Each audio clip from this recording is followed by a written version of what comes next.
আমি শুরুতেই যেটা করব সেটা হচ্ছে যে প্রতিদিনের মতো আজকেও একটা ইমেইল দিয়ে ঘটনা শুরু করতে চাই এবং এই ইমেইলটিও পাঠিয়েছেন আমাদের কাছে আমাদেরই একজন লিসেনার।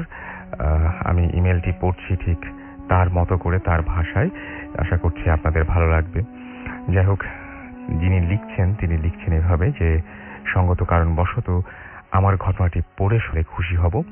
হ্যালো রাসেল ভাই, কেমন আছেন? আজ আমি যে ঘটনাটি বলতে যাচ্ছি আসলে তা ভৌতিক কিনা বলতে পারবো না, তবে এই ঘটনাটি এখনো আমাকে ভাবায়, এখনো আমাকে ভীত সন্ত্রস্ত করে তোলে। হতে পারে এটা হ্যালুসিনেশন, কিংবা হতে পারে এটা আমার সাবকনশিয়াস মাইন্ডের নিছক কোনো ভাবনা। আমার হোম ডিস্ট্রিক্ট জয়পুরহাটে। ঘটনার সামগ্রিক প্রেক্ষাপট চট্টগ্রাম। আমি চট্টগ্রামের সীতাকুণ্ডু থানার মাদাম বিবির হাটে থাকি। এখানে অবস্থিত একটি শিল্প কারখানায় আমি ছোটখাটো চাকরি করি। অনেক আগে থেকেই আমার বেশি রাত করে ঘুমানোর একটা বদ অভ্যাস ছিল। বেশিরভাগ রাতেই 1:30-2টার দিকে আমি ঘুমোতে যাই। প্রায় রাতেই আমি বিভিন্ন ধরনের স্বপ্ন দেখতাম। আমি সেসব নিয়ে একদম মাথা ঘামাতাম না। দিনগুলো আমার ভালোই চলছিল, ভালোই। কিন্তু হঠাৎ করেই প্রায় রাতে আমি একটা অদ্ভুত স্বপ্ন দেখা শুরু করি। স্বপ্নের মানুষ যা দেখে তা সচরাচর অনেকটা অস্পষ্ট হয়, কিন্তু আমার স্বপ্নের প্রকৃতি ছিল জীবন্ত।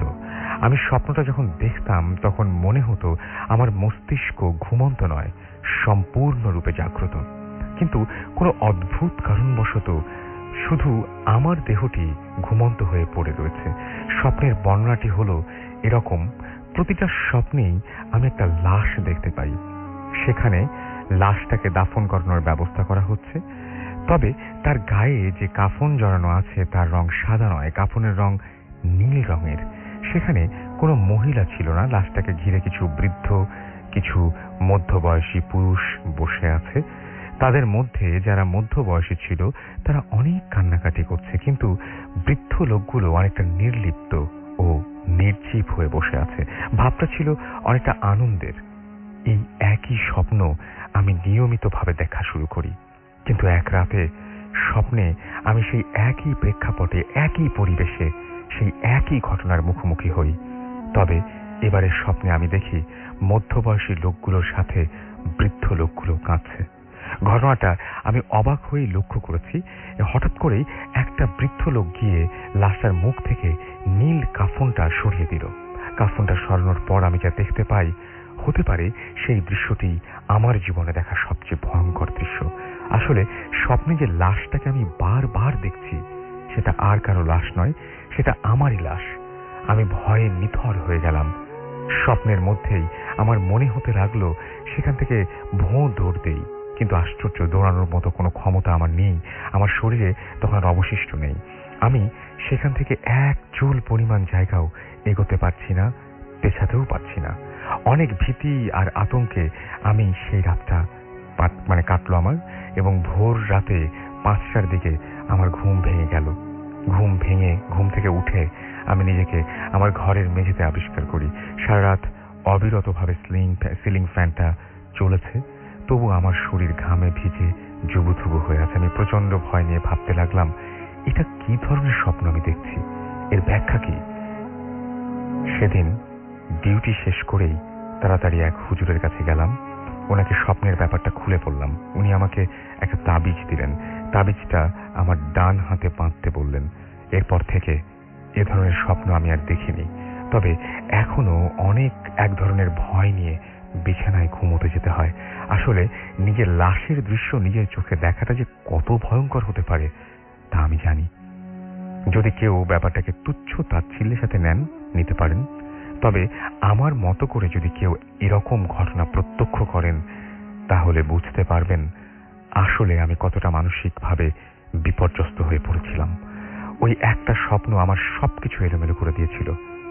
এখন আল্লাহর অনেক রহমতে অনেক ভালো দিন কাটাচ্ছি, আর আমি চাই না এ ধরনের স্বপ্ন আমার জীবনে এলোমেলো করে দিক।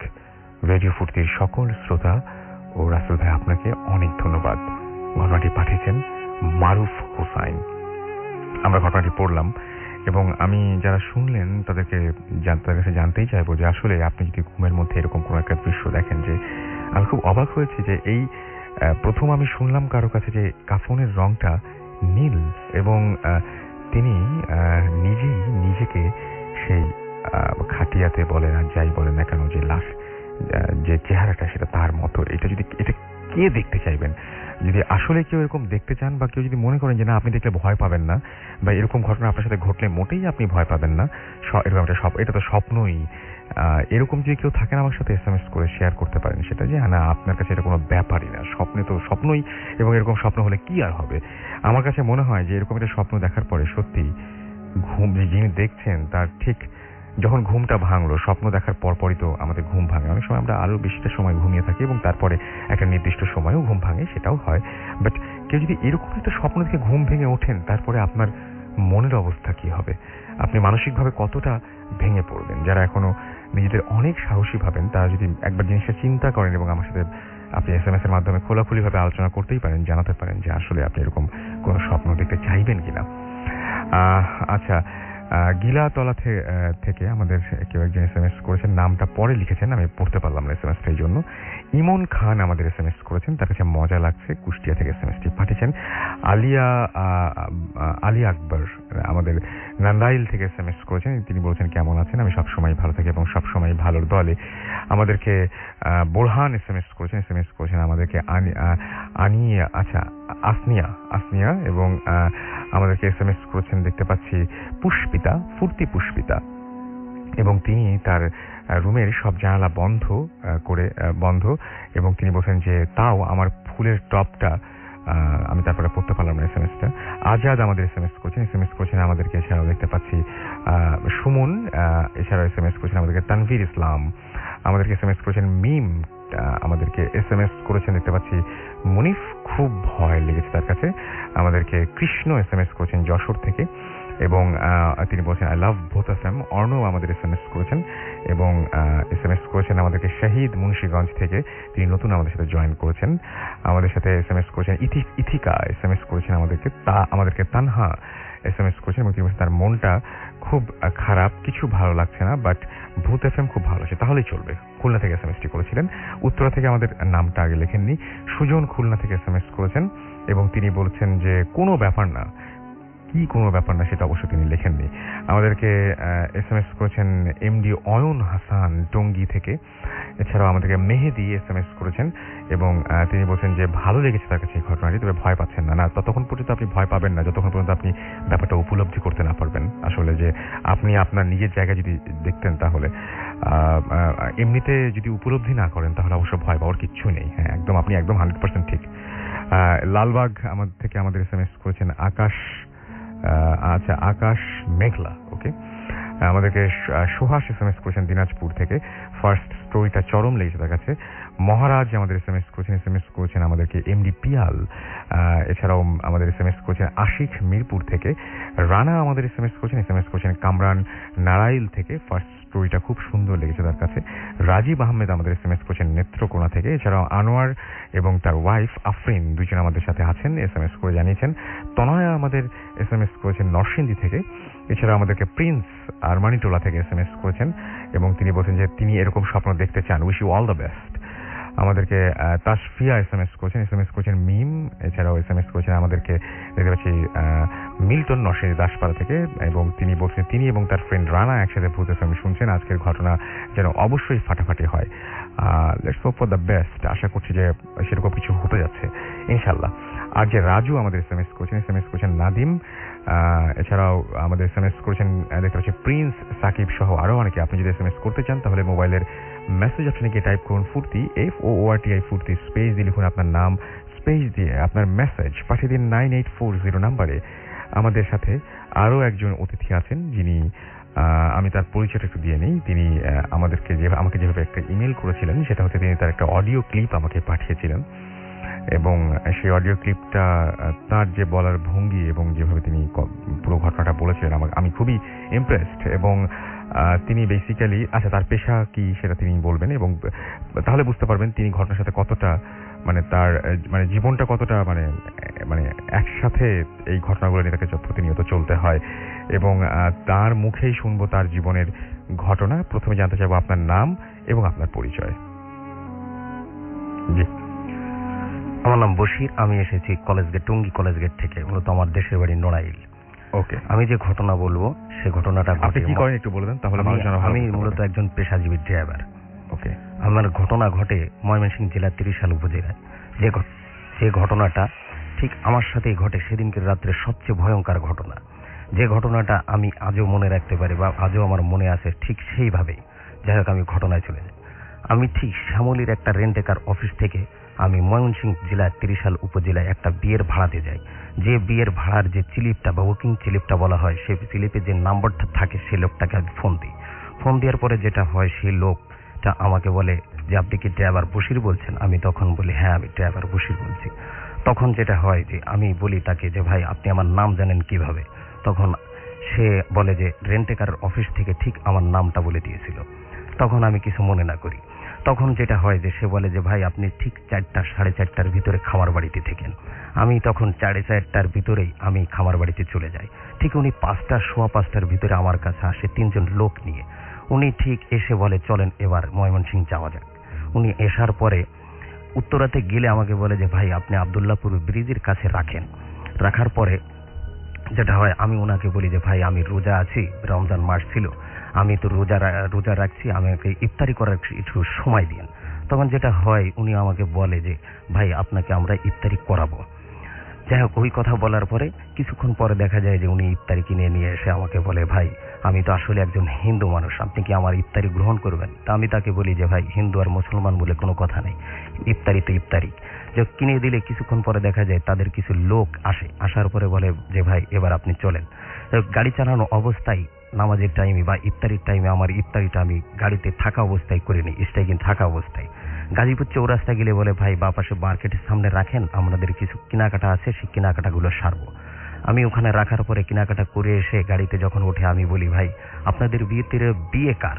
তখন যে লোকটার বিয়ে সেই লোকটাই আমাকে বলে যে ওখানে গেলেই দেখতে পাবেন বিয়ে কার।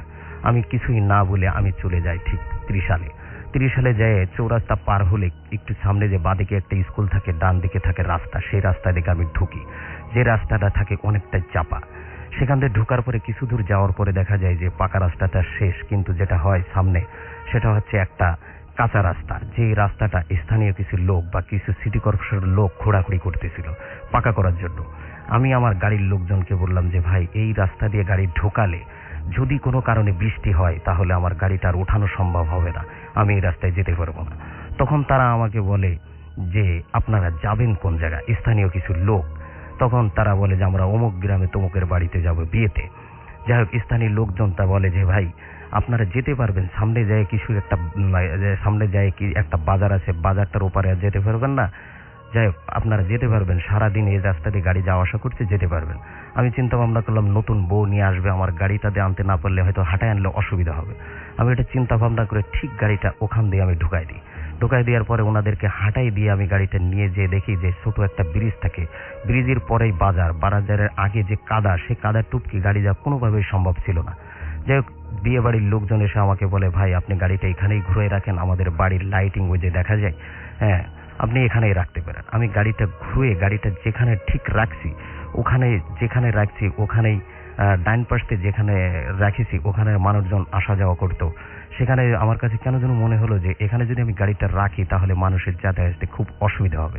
আমি এটা চিন্তা ভাবনা করে আমি বাঁদিকে কাদার দিকে চাপিয়ে দিয়ে গাড়িটা রেখে আমি বসে থাকলাম গাড়ির ভিতরে। কিছুক্ষণ পরে দেখলাম যে বাজারের কিছু দোকানে সিটি টিভি বা মুভি চলতেছে। আমি মনে করি যে যাই বাজারে যে আমি দোকানে সিটি টিভি দেখি বা মুভি দেখলে আমার কিছুটা সময় পার হবে। তখন ঠিক রাত 12টা এরকম বাজে। আমি এটা চিন্তা ভাবনা করে দোকানে যে বসা উপলক্ষে কিছু তো বলাই লাগবে।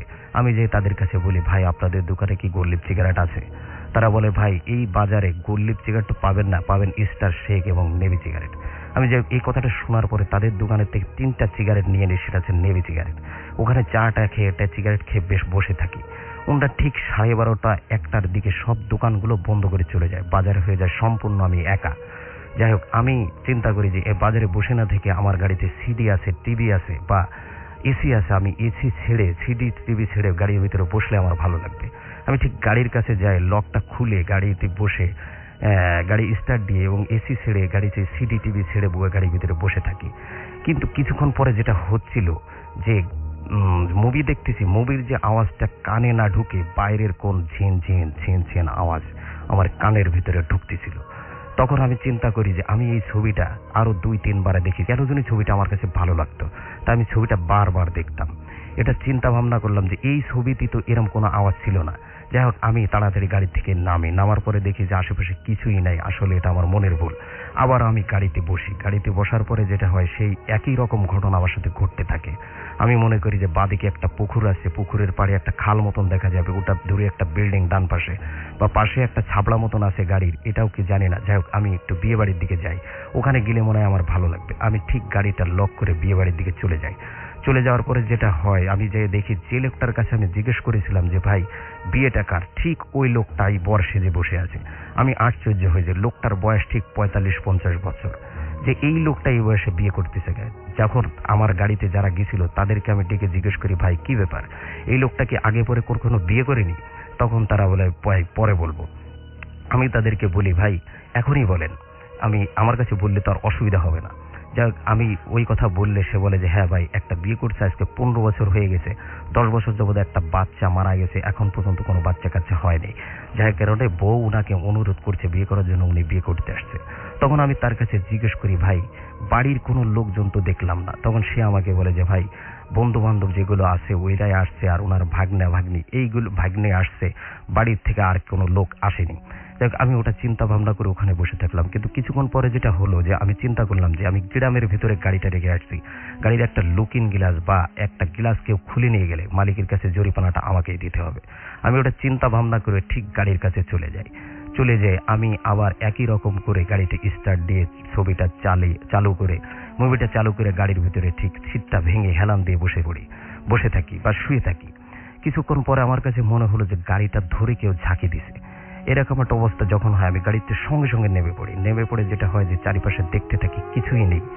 আবার আমি গাড়ির ভিতরে ঢুকি যে এটা আমার মূলের ভুল হতে পারে, বা আমার গাড়ির সিটের নাট টাট এগুলো লুজ টুস হলে আমি এদিক ওদিক নড়াটড়া খাইছি, এই কারণেই জন্য গাড়ির সিটটা নড়ে উঠেছে বা গাড়িটা নড়ে উঠেছে। আমি গাড়ির ভিতর আবার বসে থাকি। বসে থাকার পরে কিছুক্ষণ পরে মনে হয় যে আমার গাড়িটা এত জোরে কেউ ধাক্কা দিছে, গাড়িটা ডান দিক থেকে কাত হয়ে বাম দিকে পড়ছে, আর বাম দিক থেকে কাত হয়ে ডান দিকতে পড়ছে। এরকম একটা অবস্থা। আমি প্রচন্ড ভয় পেয়ে গাড়ির থেকে নেমে যাওয়ার পরে যেটা হয় যে দেখি কিছুই নেই গাড়ির নিচে। আমার মোবাইলের লাইটের আলো দিয়ে আমি আলো মারতে থাকি যে গাড়ির নিচেই কিছু আছে না, আশেপাশে কিছু নাই, দেখি কিছুই না। তখন আমি বাইরে একটা সিগারেট জেলে খেয়ে আবার গাড়ির ভিতরে ঢুকি। আমি যে লোকটা বর, ওই লোকটারে বলেছিলাম, ভাই যেহেতু এখন রমজান মাস, আমি রোজা রাখবো, যাই আমার ওই বাড়িতে যদি কোনো খাবার টাবার থাকে বা কোনো খাবারের ব্যবস্থা হয় আমার জন্য পাঠাই দিন, আমি রোজা রাখবো। তখন ওই লোকটা আমাকে ফোন দিয়ে বললো, বশির ভাই আপনি কি আসলেই রোজা রাখবেন? আমি তাকে বলি, হ্যাঁ ভাই আমি আসলেই রোজা রাখবো। তা সে আমাকে বলে, ভাই আপনার জন্য আলাদা খাবার আছে, আপনি এসে খেয়ে যান। আমি বলি, ভাই আলাদা খাবার টাবার দরকার নেই, আপনি যেটা খাইছেন সেটা খেলেও আমার হবে, যাই হোক আপনি খারাপ তো কিছু খাননি। তা বলে যে ঠিক আছে ভাই আপনি এসে খেয়ে যান। আমি বলি, ভাই আমি গাড়িটা রেখে যেতে পারবো না, আপনি ঠিক খাবারটা পাঠাই দেন আমার জন্য। আমি এটা চিন্তা ভাবনা করে গাড়িতেই বসে থাকলাম। তা কিছুক্ষণ পরে দেখলাম দুজন লোক বড় একটা প্লেট আর উপরে একটা প্লেট দিয়ে ঢাকা সেই খাবারটা আমাকে দিয়ে ওনারা দুজন চলে যায়। চলে যাওয়ার পরে যেটা হয় যে আমি গাড়িতে নিয়ে গাড়ির ভিতরে লাইটটা জ্বালায় হাতটা ধুয়ে রোজা রাখার জন্য আমি খাবারটা হাত দিই। কিন্তু যখন আমি খাবারটা হাত দিতে যাই তখন ঠিক রাত 12টা বা 1টা এরকম, তখন রাত 2:30 বা 3টা এরকম একটা সময়, মানে সেহেরির শেষ সময়ের অবস্থাটা। যাই হোক আমি তাড়াহুড়ো করে খাবারটা হাত দিই, কিন্তু খাবারটার প্লেটটা উঁচু করে দেখি যে একটা ভাতের উপরে 5টা সবজি দেওয়া ছিল। সেটা ছিল বেগুন ভাজি, পটল ভাজি এবং মিষ্টি, দই, মুরগির মাংস। খাবারটার উপরে একটা ভাতের উপরে এতগুলো তরকারি দেখে আমার কাছে কেমন যেন ঘেন্না লাগতেছিল। আমি দেখলাম যে এদের বাড়িতে কি আর কোনো বাটি বুটি নেই যে খাবারটা আমাকে দিছে এভাবে, যে খাবারটা দেখে আমার খুব ঘেন্না লাগতেছে। যাই হোক আমি মনে করলাম যে আমাকে রোজা রাখতে হবে বা আমার রোজা রাখার দরকার, যাই হোক খাবারটা যে কোনোভাবে আমার খেয়ে রোজাটা রাখতে হবে। আমি চিন্তা করে বিসমিল্লাহ বলে আমি খাবারটা হাত দিই। হাত দেওয়ার পরে যেটা হয়, খাবারটা খাওয়া শুরু করলে আমার কাছে মনে হয় যে খাবারটার উপরে খুব ঘেন্না লাগতেছে বা খুব অসুস্থ লাগতেছে, খাবারটা আমার খেতে ইচ্ছে করছে না। আমি কেন যেন ডান দিকে তাকাই, দেখি গাড়ির ঠিক ডান পাশে ভয়ঙ্কর চুপ করে আমার দিকে তাকিয়ে একজন লোক দাঁড়িয়ে আছে। এটা আমি চিন্তা ভাবনা করলাম, কিন্তু কি আসলে সত্যি একজন লোক দাঁড়ায় আছে। আমি গ্লাসটা খুলে তার কাছে জিজ্ঞেস করলাম, ভাই আপনি কি বিয়ে বাড়ির কেউ? তখন সে বলল, হ্যাঁ আমি বিয়ে বাড়ির কেউ। আমি তখন চিন্তা করলাম যে লোকটা খাবার খাইছে কি না, দেখি জিজ্ঞেস করি, ভাই আপনি কি খাবার টাবার খাইছেন? তখন সে বলে যে না ভাই আমি খাবার টাবার খাইনি। তো আমি তাকে বলি, ভাই আসেন আমার কাছে যে খাবার আছে একজন মানুষের খাওয়ার সম্ভাবনা, আমার সাথে খাবারটা খান। তখন সে বলে যে না ভাই আপনি খান, আমি খাবো না। তখন আমি তাকে 2-3 বার বললে সে খাবারটা খেতে রাজি হয় এবং আমি তাকে গ্লাসটা খুলে গাড়ির দরজাটা খুলে দিই, দিয়ে বলি ভিতরে আসেন ভাই, গাড়িতে এসি ছাড়া আছে, গাড়ির ভিতর ঠান্ডা আছে, খাবারটা এখানে বসেই খান। একটা প্লেটে আদাটা খাবার তাকে আমি উঠোই দেওয়ার পরে যেটা হয়, আমি 2-3 বার গালে দিতে সে পুরা খাবারটা শেষ করে ফেলে। আমি কেমন যেন একটা চিন্তার ভিতরে বা কি ব্যাপার, এত তাড়াতাড়ি খাবারটা শেষ হয়ে যাওয়ার কথা না। খাবারের ভিতরে যে মুরগির মাংস ছিল তাতে হাড়টা ছিল, সেই হাড়টার কই। যাই হোক আমি চিন্তা করি যে লোকটার পেটে মনে হয় খুব খিদা ছিল, এই কারণে সে খাবারটা খেয়ে ফেলছে। এটা চিন্তা ভাবনা করে বলি যে ভাই আপনার কাছে তো আরো কিছু খাবার আছে, আপনি খান। তখন সে বলে যে ঠিক আছে দেন। দিলে খাবারটা খেয়ে তাড়াহুড়ো করে সে বেরিয়ে যায় গাড়ি থেকে। আমি খাবারটা সেরে থাল বাটি ওখানে রেখে আমি গাড়ির ভিতরে ঠিক শীত হেলান দিয়ে শুয়ে থাকি। শুয়ে কেন যেন ওই ছবিটা দেখতেছিলাম, আমার কাছে ভালো লাগতেছিল না। আমার একটা বদ অভ্যাস বা কুঅভ্যাস আছে, যেটা এরকমই যে একটা সিকিউরিটি বা একটা আনসার বা একটা পুলিশের কাছে যে বাঁশিটা থাকে, যে বাঁশিটা স্টিলের একটা বাঁশি, গাল দিয়ে ফু দিলে যে বাঁশিটা বাজে, সেই বাঁশিটাই আমার ঠোঁট দিয়ে আমি বাজাতে পারি। সেই বাঁশিটা ঠিক এরকমই ছিল যেটা আমি এখন দিব। আপনারা হয়তো মনে করতে পারেন যে টাকার কোনো বাঁশি কিনা বা সেরকম একটা বাঁশি তার ঠোঁটের কাছে, সেই বাঁশিটা এখন দিচ্ছি। সেই বাঁশিটা ঠিক এরকম, ঠিক এই বাঁশিটা আমি দিই। এই বাঁশিটা দেওয়ার পরে যেটা হয় যে আমার কাছে মনে হচ্ছিল যে আমার গাড়ির চারপাশ দিয়ে কয়েক হাজার বাঁশি ঠিক আমার গাড়ির পাশ দিয়ে বাজে। আমি খুব ভয় পেয়ে আমি গাড়ির থেকে বেরিয়ে পড়ি। আমি গাড়ির থেকে বেরিয়ে পড়ে দেখি আশেপাশে কিছুই নেই, কিন্তু যে লোকটা খাবার খাইছিল আমার সাথে, সেই লোকটা আমার থেকে 10-15 হাত দূরে দাঁড়িয়ে আছে। আমি সেই লোকটাকে দেখে আমি মনে করি যাই হোক এই লোকটার সাথে কথা বললে মনে হয় আমার কিছুটা ভয় দূর হবে, আমার যেহেতু প্রচন্ড ভয় করতেছে। তখন আমি থেকে ডেকে বলি, ভাই মেয়ে বাড়ির লোক বা বিয়ে বাড়ির লোক আপনার কি হয়, বা মেয়েটা আপনার কি হয়? তখন সে আমাকে বলে যে ভাই মেয়ে বাড়ির লোক আমার কিছুই হয় না, আমার পাড়া প্রতিবেশী আত্মীয় হয়। যাক এই কথা শোনার পরে আমি আবার গাড়িতে ঢুকে যাই। ঢুকার পরে চিন্তা করি যে কথার লোকটার সাথে আবার কথা বলে দেখি, মনে হয় লোকটা বিয়ে বাড়ি কেউ না, বা বাজারের প্রহরী বা বাজারের গার্ডটা এরকম কিছু হবে। আমি তার কাছে ডেকে জিজ্ঞেস করি, ভাই ডান পাশে বিল্ডিং মতন মনে হয়, এটা কি? তখন সে বলে এটা ফ্রি প্রাইমারি স্কুল। তখন আমি আবার জিজ্ঞেস করি, ভাই আমার গাড়ির সাথে এটা ছাবড়া মতন টিনের, এটা কি? তখন সে বলে, ভাই আমি এটাকে জানি না। তখন আমি তার কাছে বলি যে ভাই আপনি বললেন যে মেয়ে বাড়ির লোক আপনার আত্মীয় হয় বা আপনি এই গ্রামে থাকেন, এটা বললেন, তা এটা কি আপনি জানেন না এই গ্রামের লোক? তখন সে বলে যে আমি এসেছি এখানে নতুন। তখনই আমি প্রচন্ড ভয় পেয়ে যাই যে এই লোকটা বললো কি, বললো যে গ্রামের এসেছে নতুন, আবার মেয়ে বাড়ির লোক এর আত্মীয় বা পাড়া প্রতিবেশী হয়। আমি কোনো কথা না বেরিয়ে গাড়ির ভিতরে ঢুকে পড়ি। গাড়ির ভিতরে ঢুকে কিছুক্ষণ পরে আমার কাছে মনে হচ্ছিল গাড়ির ভিতরে ভয়ে আমি বসে থাকতে পারি না। আমি যাই হোক ওই বিয়ে বাড়ির দিকে আবার গাড়িটা লক করে রওনা হই। আমার কিছু দূর আসার পরে মনে হয় যে আমি গাড়ির ভিতরে মোবাইলটা ফেলে আসছি। যাক আমি গাড়ির ভিতরে ওই মোবাইলটা আনার জন্য আমি ঠিক গাড়ির কাছে যাই। গাড়ির কাছে যে লকটা খুলে পিছনের দরজা টান দিতেই ঠিক দেখি ওই লোকটাই যে সিটে বসে খাবারটা খাইছিল ওই সিটে বসে আছে আমার দিকে, ভয়ঙ্কর চোখ করে তাকিয়ে আমার দিকে, কেমন যেন আমার কাছে মনে হচ্ছে রেগে মেগে আছে আমার পরে। এটা আমার কাছে মনে হচ্ছিল। এটা দেখে খুব প্রচন্ড ভয় পেয়ে আমি ঠিক মুখতে একটা শব্দ বের করে, ওরে মা, এই শব্দটা আমার মুখ থেকে বেরিয়ে যায়। তখন আমি তার কাছে জিজ্ঞেস করি, ভাই আপনি গাড়ির ভিতর আসলেন কখন? সে ঠিক বড় করে আমাকে বলে, তুমি না তখন আসতে বলেছিলে। তখন সে আমাকে এই কথাটা বলে। আমি তখন তাকে বলি যে আমি তো আপনাকে খাবারের সময় আসতে বলেছিলাম, কিন্তু এখন তো আপনাকে আর আমি কখনো বলিনি আসতে। এ কথাটা বলার সাথে সাথে সে রেগে মেগে খুব তাড়াহুড়ো করে গাড়ি থেকে বেরিয়ে পড়ে। আমি আর কোনো কথা না বলে গাড়িটা লক করে ঠিক ওই বাড়ির উদ্দেশ্যে আমি রওনা দিই। সে পিছন থেকে ঠিক এভাবে আমাকে জোরে একটা ডাক দেয় ভয়ঙ্কর রূপে, যে আমাকে একা ফেলে কোথায় যাস? আমি ঘুরে পিছনের দিক তার দিকে তাকিয়ে দেখি তার চেহারাটা পুরা লাল হয়ে আছে, যেটা আমি এখনো অনুভব করতে পারি যে চেহারাটা সেই রাতে আমি দেখেছিলাম। যাই হোক সে আমার দিকে যখন লাল চোখ করে তাকিয়ে থাকে, সে আমাকে বলে যে তুমি যে খাবারটা খাওয়াইছো এটা কি কোনো মানুষের খাবার? আমি জানি না কেন এই কথাটা সে বলেছিল, সেই খাবারটার ভিতরে কি ছিল, কেন আমি সেই খাবারটা খাইছি। আমার কাছেও সেই খাবারটা ভাল লাগছিল, কিন্তু সেই কথাটা কেন বলছিল এখনো আমি সেটা বুঝতে পারি না, সেটা সেই জানে। যাই হোক আমি তাকে বলি, কেন, আপনি তো আমার সাথেই খাবারটা গাড়িতে বসে খাইছেন, আমিও খেলাম। কয়, এটা কি কোনো মানুষের খাবার? এটা একটা জানোয়ারের খাবার। যখনই ওই লোকটা ওই ধরনের কথাটা বলল, তখন আমার পেট মোড়ায় সঙ্গে সঙ্গে সেখানেই বমি হতে থাকে। আর আমি এত ক্লান্ত হয়ে পড়ি যে আমার হাঁটা চলার বা কোনো কথা বলার কোনো কায়দায় আমার কাছে থাকে না। যাই হোক, আমি ওনার দিকে তাকিয়েই আছি। তখন দেখি ওনার চোখ লাল এবং চেহারাটা পুরা লাল হয়ে গেছে। তখন আবার যে তার ভাষায় যে কথাটা বলে, সে কথাটা বলে যে, তুই যেখানে গাড়ি রেখেছিস সেখানে তো আমার বসার জায়গা, তুই সেখানে গাড়ি রেখে বসে আছিস কেন? আমি কোনোই কথাই বলি না, কিন্তু আমি ওনার চেহারার দিকে তাকিয়ে থেকে আমি কাঁদতে থাকি। আমার চোখতে ঝরঝর করে পানি বেরিয়ে এসেছে। আমার কাছে মনে হচ্ছিল যে আমি এই 30 সাল থেকে আমি এই বউ আর বরকে নিয়ে মনে হয় ঢাকাতে আর ফিরে যেতে পারবো না। আমার গাড়ি সহ আমার লাশটা মানে এই গাড়িতেই আমাকে কেউ নিয়ে যেতে পারবে। এরকম একটা অবস্থা, আমি খুব কান্না করতে থাকি, যে কোনো কথা আমার মুখতে বা কোনো শব্দ আমার গাল দিয়ে বেরোচ্ছিল না। আমি কেমন যেন একটা প্যারালাইসিসের মানুষের মতন হয়ে গেছি। এরকম একটা অবস্থা আমার ভিতরে হতে থাকে। যাই হোক, আমি ওনার দিকে তাকিয়ে থাকতে থাকতে উনি দেখতে থাকি যে ঠিক উপরে উঠতে 1, 2, 3, 1 ফুট 1.5 ফুট উপরে উঠে গেল। আর উনি আস্তে আস্তে ছোট হতে থাকে।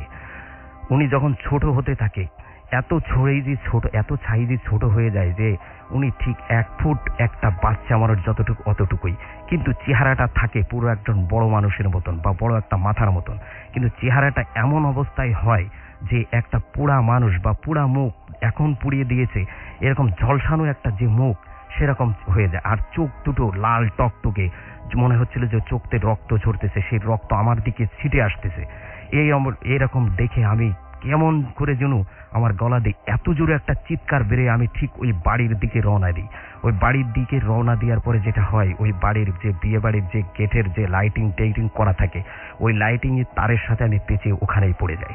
পড়ে যাওয়ার পরে যেটা হয় যে ওই বিয়ে বাড়ির লোকজন আমাকে এসে ধরলে আমি সেন্স থাকে, কিন্তু আমার কথা বলার কোনো অবস্থায় থাকে না। আমি কিছুই বলতে পারি না। ওনারা আমাকে মাথায় পানি টানি দেওয়ার পরে যে লোকটার বিয়ে হচ্ছিল সেই লোকটা এসে আমার কাছে বলে, বশির ভাই, আপনার কি সমস্যা, কি হয়েছে? তখন আমি বলি যে ওখানে ভীষণ একটা ভয় পেয়ে আমি দৌড় মেরে এসে এখানে পড়ে গেছি। সংক্ষেপে তাকে আমি কথাটা বলি। তখন সে আমাকে বলে যে, ভাই, আপনাকে তো আসলে বলা হয়নি। বিয়ে বাড়ির লোকজন বললো যে ড্রাইভারটা যেখানে আছে সেখানে পাশে একটা পুকুরের পাড়ে আছে শ্মশান, যেখানে মানুষ টানুষ মারা গেলে সেখানে নিয়ে পোড়ায়। এই কথা আমাকে বলেছিল।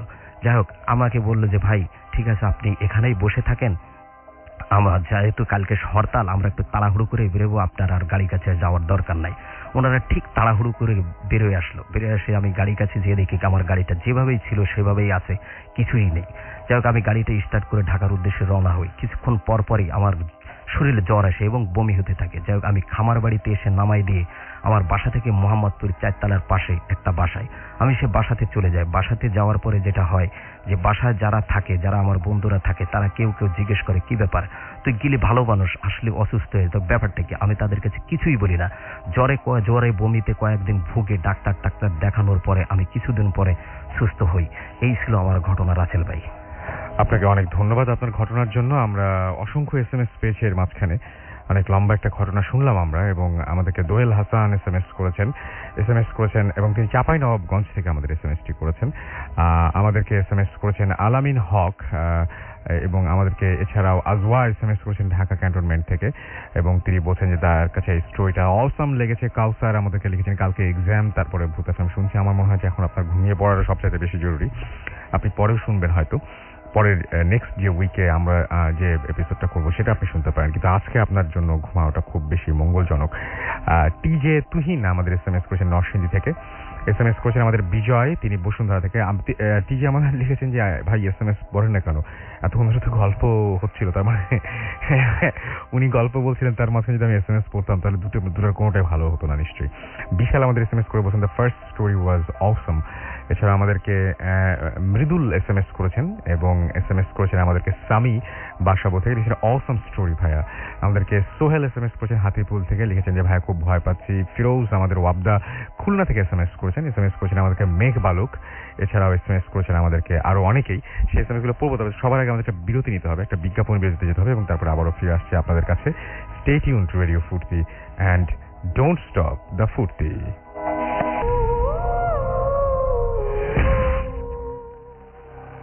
শুনছেন সবসময়ের রেডিও ফুর্তি, চলছে ভূত এফএম হন্টেড বাই এয়ারটেল। ঘড়িতে সময় রাত 12:38। আমি রাসেল আছি, সাথে আমাদের সাথে রয়েছেন আজকের অতিথিরা। SMS পড়ছিলাম, আমি দেখতে পাচ্ছি আমাদেরকে সামি এবং সাগুতা তারা SMS করেছেন আমাদের আরাফাত, এবং তিনি অনেক ভয় পাচ্ছেন জানিয়েছেন। সুজন হুসাইন আমাদের SMS করেছেন, second story was very nice, তিনি লিখেছেন। এবং আমাদেরকে এছাড়াও SMS করেছেন তুহিন, আমাদেরকে মুক্তাগাছা থেকে হৃদয় SMS করেছেন আমাদেরকে আরেকজন হৃদয়, এবং তিনি ভূত এফএমের নতুন ফ্রেন্ড জামালপুর থেকে তিনি SMS করেছেন, ওয়েলকাম টু ভূত এফএম, এবং আশা করছি এখান থেকে রেগুলার আপনাকে পেয়ে যাবো। রিমন আমাদের SMS করেছেন আমাদেরকে সাদিক, খুব ভালো লাগছে, খুলনা ক্যান্টনমেন্ট থেকে তিনি জানিয়েছেন। রাব্বি আমাদের SMS করেছেন হারুন সাভার থেকে। পুলক আমাদের SMS করেছেন, সেকেন্ড ঘটনাটা তার কাছে অবশ্য ভালো লাগেনি। আমাদেরকে এছাড়াও SMS করেছেন ঢাকা থেকে পূজা, এবং তিনি বলছেন যে আমার এই সমস্ত স্বপ্ন দেখার সাহস নাই। আমাদেরকে মহসিনুল ইসলাম SMS করেছেন আমাদেরকে, দেখতে পাচ্ছি আসাদুল গাজীপুর থেকে, সেকেন্ড স্টোরিটা অসাম তিনি জানিয়েছেন। সোহাগ ঈশ্বরী থেকে আমাদের SMS করেছেন, এবং আমাদেরকে SMS করেছেন দেখতে পাচ্ছি খোরশেদ। এছাড়াও সুমন আমাদের SMS করেছেন মানিকে গাজীপুর থেকে। এছাড়াও শশী জিনজিরা থেকে SMS করেছেন। টিপু সারওয়ার আমাদের SMS করেছেন, এবং তিনি বলছেন ওয়াও অনেক ভালো লাগলো। সঞ্জয় আমাদের SMS করেছেন ডিজে প্রান্ত গাজীপুর থেকে। এছাড়াও সেলিম সিলেট থেকে SMS করেছেন, আমাদেরকে SMS করেছেন দেখতে পাচ্ছি বিজয় সহ আরো অনেকে। আপনি যদি SMS করতে চান তাহলে মোবাইলের মেসেজ অপশনে গিয়ে টাইপ করুন ফুর্তি, FORTI ফুর্তি, স্পেস দিয়ে আপনার নাম, স্পেস দিয়ে আপনার মেসেজ পাঠিয়ে দিন 9840 নাম্বারে। যদি কেউ ইমেল করতে চান আমাদের কাছে, তাহলে ইমেল অ্যাড্রেসটি হচ্ছে bhutfm@radiofurti.fm, which is BHWTFM@radiofurti.fm। আপনার নাম, ঠিকানা এবং ফোন নাম্বার সহ আপনার জীবনে ঘটে যাওয়া সেরা ঘটনাটি অথবা আপনার জানা সেরা ঘটনাটি আমাদের কাছে লিখে পাঠান। ইমেইলের শুরুতে অবশ্যই উল্লেখ করুন ঘটনাটি আপনি এখানে এসে শেয়ার করবেন, নাকি আপনি চান আমরাই আপনার ঘটনাটা পড়ে শোনাবো। আপনি যদি দেশের বাইরে থাকেন তাহলে সবচাইতে ভালো অপশন হচ্ছে আপনি আপনার ঘটনাটি রেকর্ড করে সেই অডিও ক্লিপটি আমাদের কাছে পাঠিয়ে দেবেন। আর কথা না বাড়িয়ে ঘটনা যেতে চাচ্ছিলাম, কিন্তু সময় ঘড়ির কাঁটা বলছে যে 12:40 বেজে গেছে। মাঝখানে আরেকটা ব্রেক যেন না নিতে হয়, আমি আগে ভাগে আরেকটা ব্রেক নিয়ে নেই। এই আওয়ারে তাহলে কোনো ব্রেক লাগবে না। আমরা একটা ছোট্ট বিজ্ঞাপন বিরতি যাচ্ছি, আমাদের সঙ্গেই থাকুন। স্টে টিউনড টু রেডিও ফুর্তি এন্ড ডোন্ট স্টপ দ্য ফুর্তি।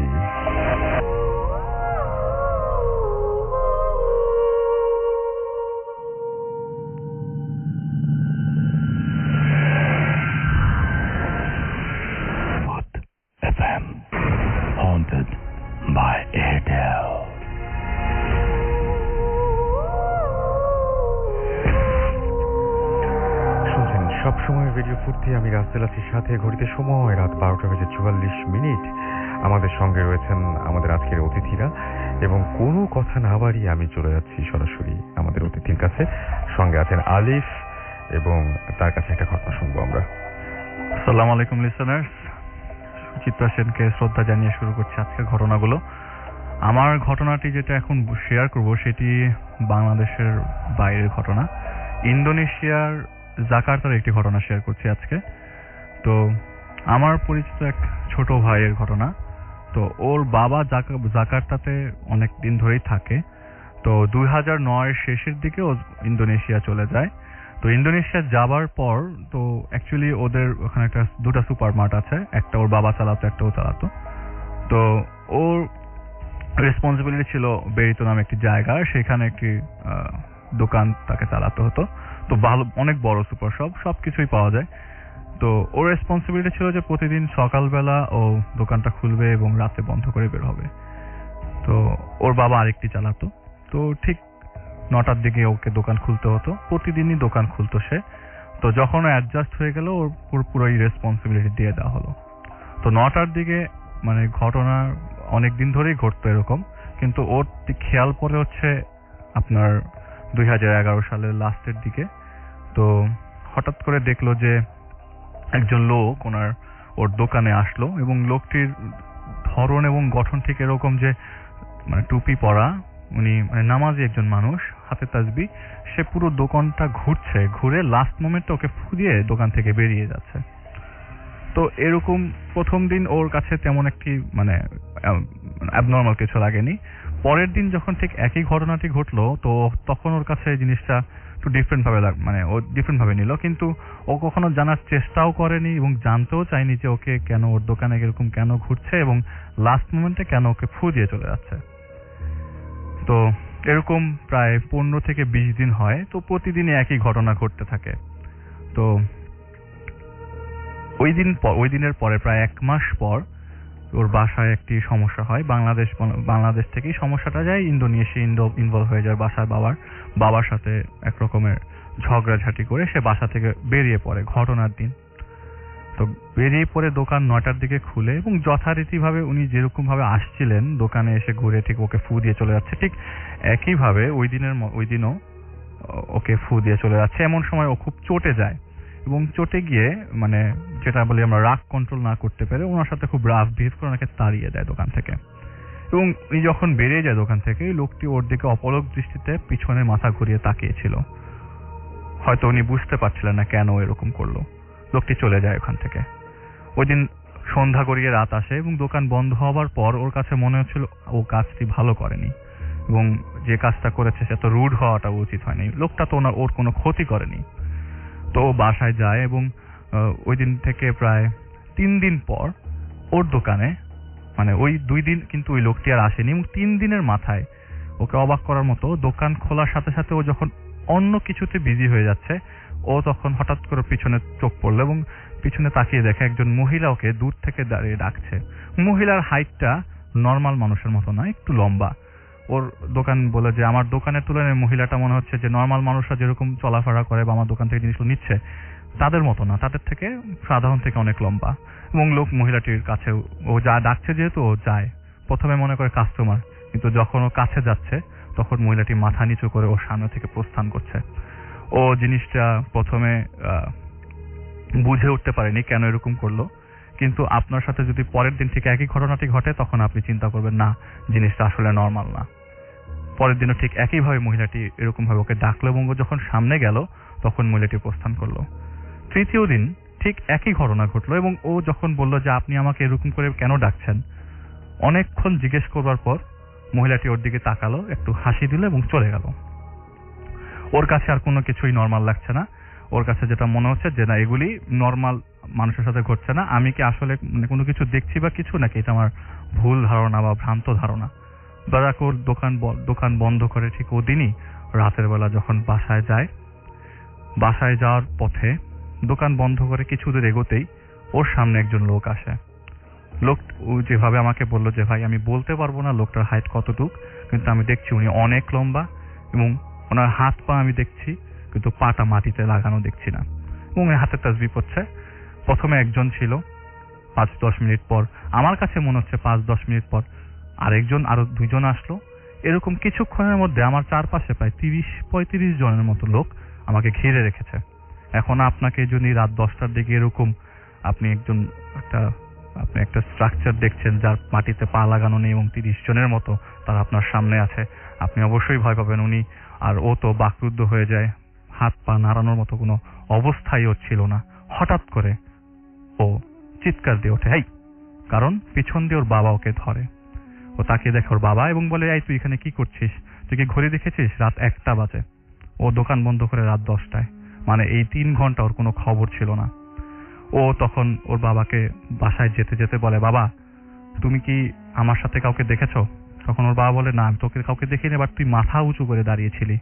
ও মোবাইল ফোন ওর পকেট থেকে বের করে দেখে রাত 10টা হতে গিয়ে এখন পর্যন্ত ওর বাবাকে প্রায় 40 বার ফোন দিয়েছে, অথচ ওর মোবাইল ফোনটা সাইলেন্ট না। জিনিসটা অবাক করার মতো। বাসায় আসে এবং এই 3 দিনের মাথায় ওর বাবাকে একটি জরুরি কাজে বাংলাদেশে চলে আসতে হয়। তাহলে ওকে 2টা দোকান চালাতে হচ্ছে। সকালেও একটা দোকান দেখে এবং বিকালে আরেকটা দোকান দেখে। এরকম করে প্রায় 2 দিন যায়। তৃতীয় দিনের দিন ও যখন বাসায় ঘুমোতে যায়, ও একাই থাকে বাসায়। প্রথমে এরকম কথাবার্তা কাটাকাটি হয় যে আমি একা থাকতে পারবো না, কিন্তু ওর বাবা বলে তুই আগে থেকেছিস, এখন কেন থাকবি না? তো এরকম এক্সকিউজে একটা প্রাপ্তবয়স্ক ছেলে কখনো এরকম ভাবে বলতে পারে না যে আমি থাকবো না। যাই হোক, লাস্ট মোমেন্টে ও থাকার জন্য রাজি হয় বাসায়। এবং ওর বাবা যখন বাংলাদেশে চলে আসে, চলে আসার পর 3 দিন পর ও যখন রাতে ঘুমোয়, হঠাৎ করে রাতে ঘুম ভাঙে। তো শুয়েছিল নর্মালি, ডান কাত হয়ে না বাম কাত হয়ে না, মাঝামাঝি শুয়েছিল। তো হঠাৎ করে গভীর রাতে ওর ঘুম ভাঙে এবং চোখ খুলতেই ওর সিলিং এর দিকে চোখ যায়। চোখ যেতেই দেখে ওর মতো একটা মানুষ সিলিং এ ঘুমিয়ে আছে। ও যেভাবে ঘুমিয়ে আছে ঠিক ওর মতোই মানুষ একটা সিলিং এ। এইটা দেখে ও দৌড়ে বাসা থেকে নিচে নেমে যায় এবং যায় ঠিক ফজরের আজানের পর। আমরা জানি ইন্দোনেশিয়া মুসলিম কান্ট্রি, তো ওখানে আজান হয়, তো বাসায় ঢোকে। বাসায় ঢোকার পর দেখে যে কিছুই নাই, কিন্তু সবচেয়ে অবাক করার মতো ঘটনা হচ্ছে ওর যে রুমের ভিতরে দেয়ালে ছবি ছিল সেসব ছবির ব্যাকগ্রাউন্ড আছে কিন্তু ছবিতে কোনো মানুষ নেই। খুব অবাক হয়ে যায় ও। পাশের ওর বন্ধু আছে, বন্ধুকে ডেকে নিয়ে আসে, বলে দোস্ত দেখ এই সিচুয়েশন আমি আছি। কিন্তু ওর বন্ধু বলে কই, তোর বাসায় তো সবকিছুই নর্মাল। ও ঘটনাটা খুলে বলতে চেয়েও বলতে পারলেন না। তো কি কাউকে কোনো কিছু শেয়ার না করে ঠিক নর্মালি যেভাবে জীবনযাপন করছিল ঠিক সেভাবে জীবনযাপন করতে লাগলো। লাইক ওই দিনের দিনটা ও যেভাবে পারছে সেভাবে কাটানোর চেষ্টা করছে, কিন্তু পরের দিন ঠিক একইভাবে ওকে সিলিং এ এরকম মানুষ দেখতে হলো, যেটা অবিকল ওর মতোই। ও দৌড়ে বাসার নিচে চলে যায় এবং একটা জিনিস ও ক্যাচ করতে পারে যে যখন ও ফজরের সময় ঢুকছে ঠিক তখনই জিনিসটা চলে যাচ্ছে, ক্যাচ করে ফেলে। তাহলে ও ঢোকার পরে ও জেনে যায় যে আমি আর কিছু দেখবো না, ও ঠিক ফজরের সময় ঢুকছে। এরকম করে করে 4-5 দিন পর হঠাৎ করে ঘুম ভাঙে।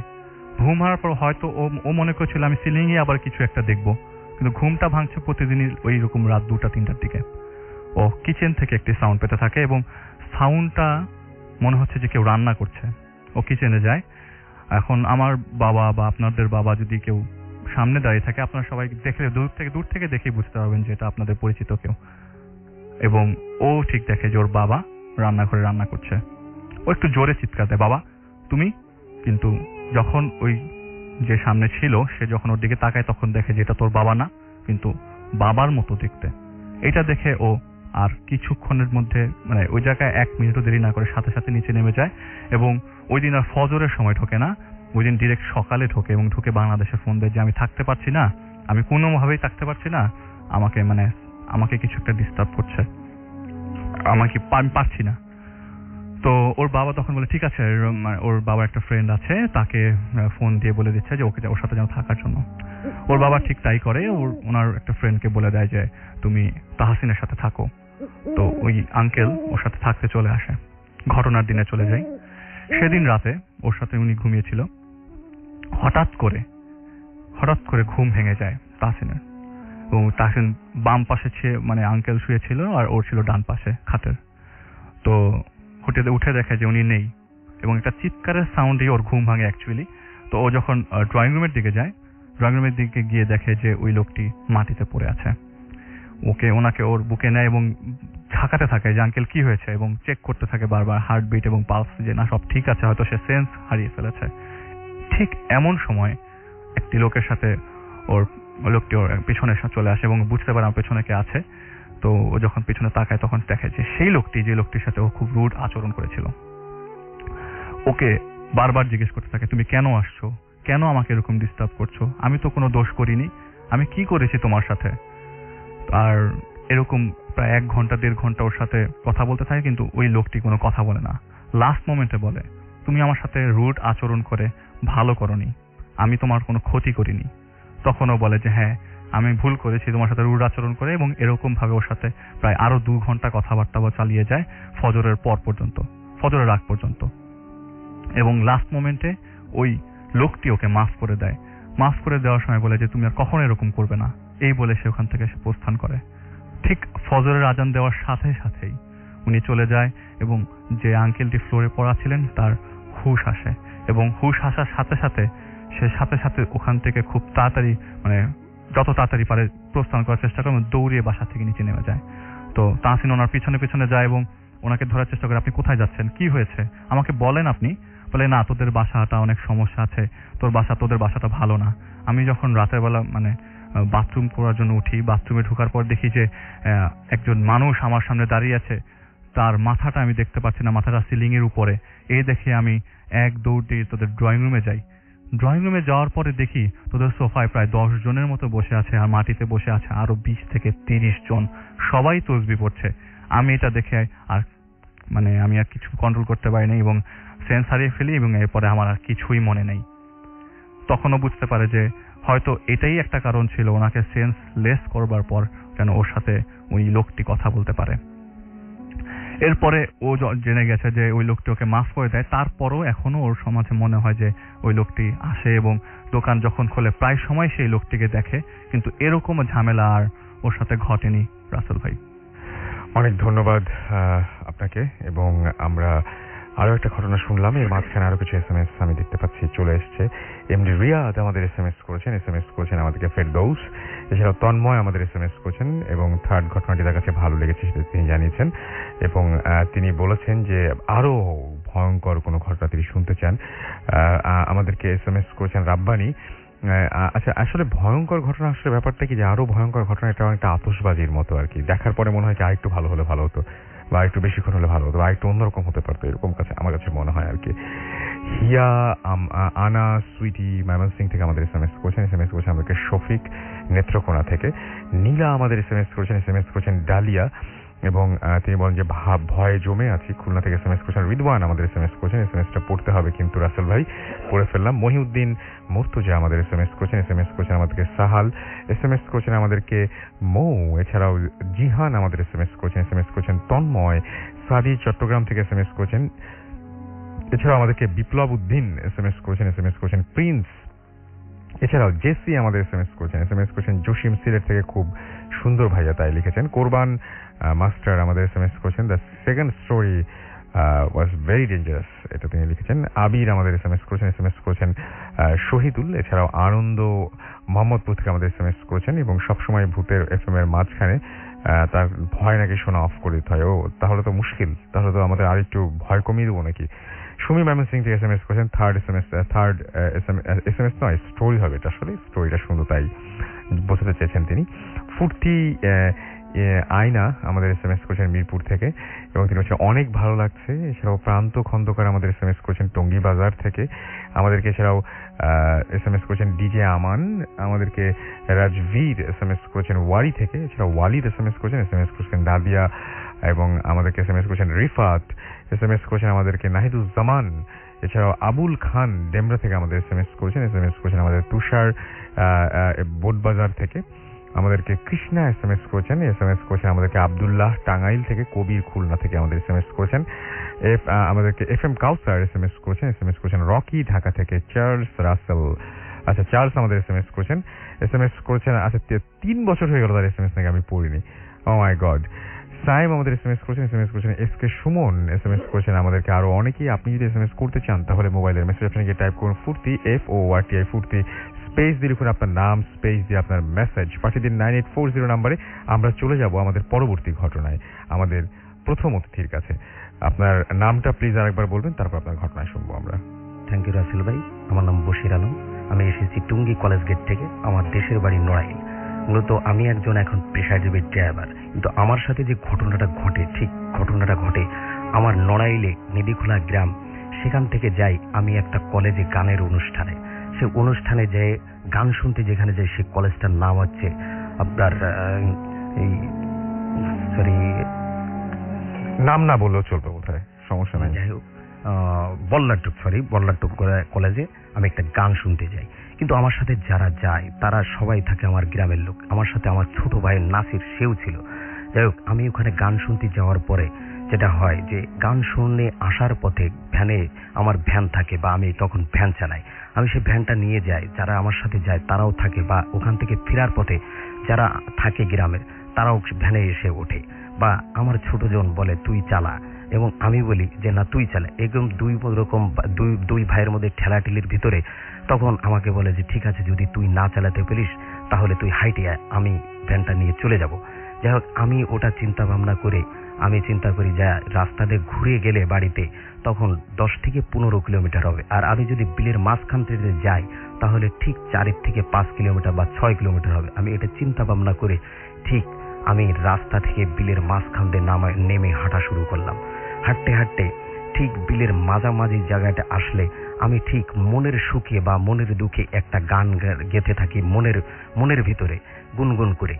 যাই হোক, যে বিলের মাঝখান দিয়ে হাঁটছি, আমার সময়টা পার করতে হবে বা আমার ভয়টা আমার কাছ থেকে দূর করতে হবে যে মাঠের ভিতরে ঠিক আমি একা, দুদিকে আছে শুধু ধান পান, এগুলো ছাড়া আর কিছু নাই। আর আমি যে আলডা দিয়ে হাঁটছিলাম, যেটা জমির আল বলে, যেটা বলে ড্রেন বলে, ওটা ছিল ঠিক 10 ইঞ্চি থেকে 12 ইঞ্চি চওড়া।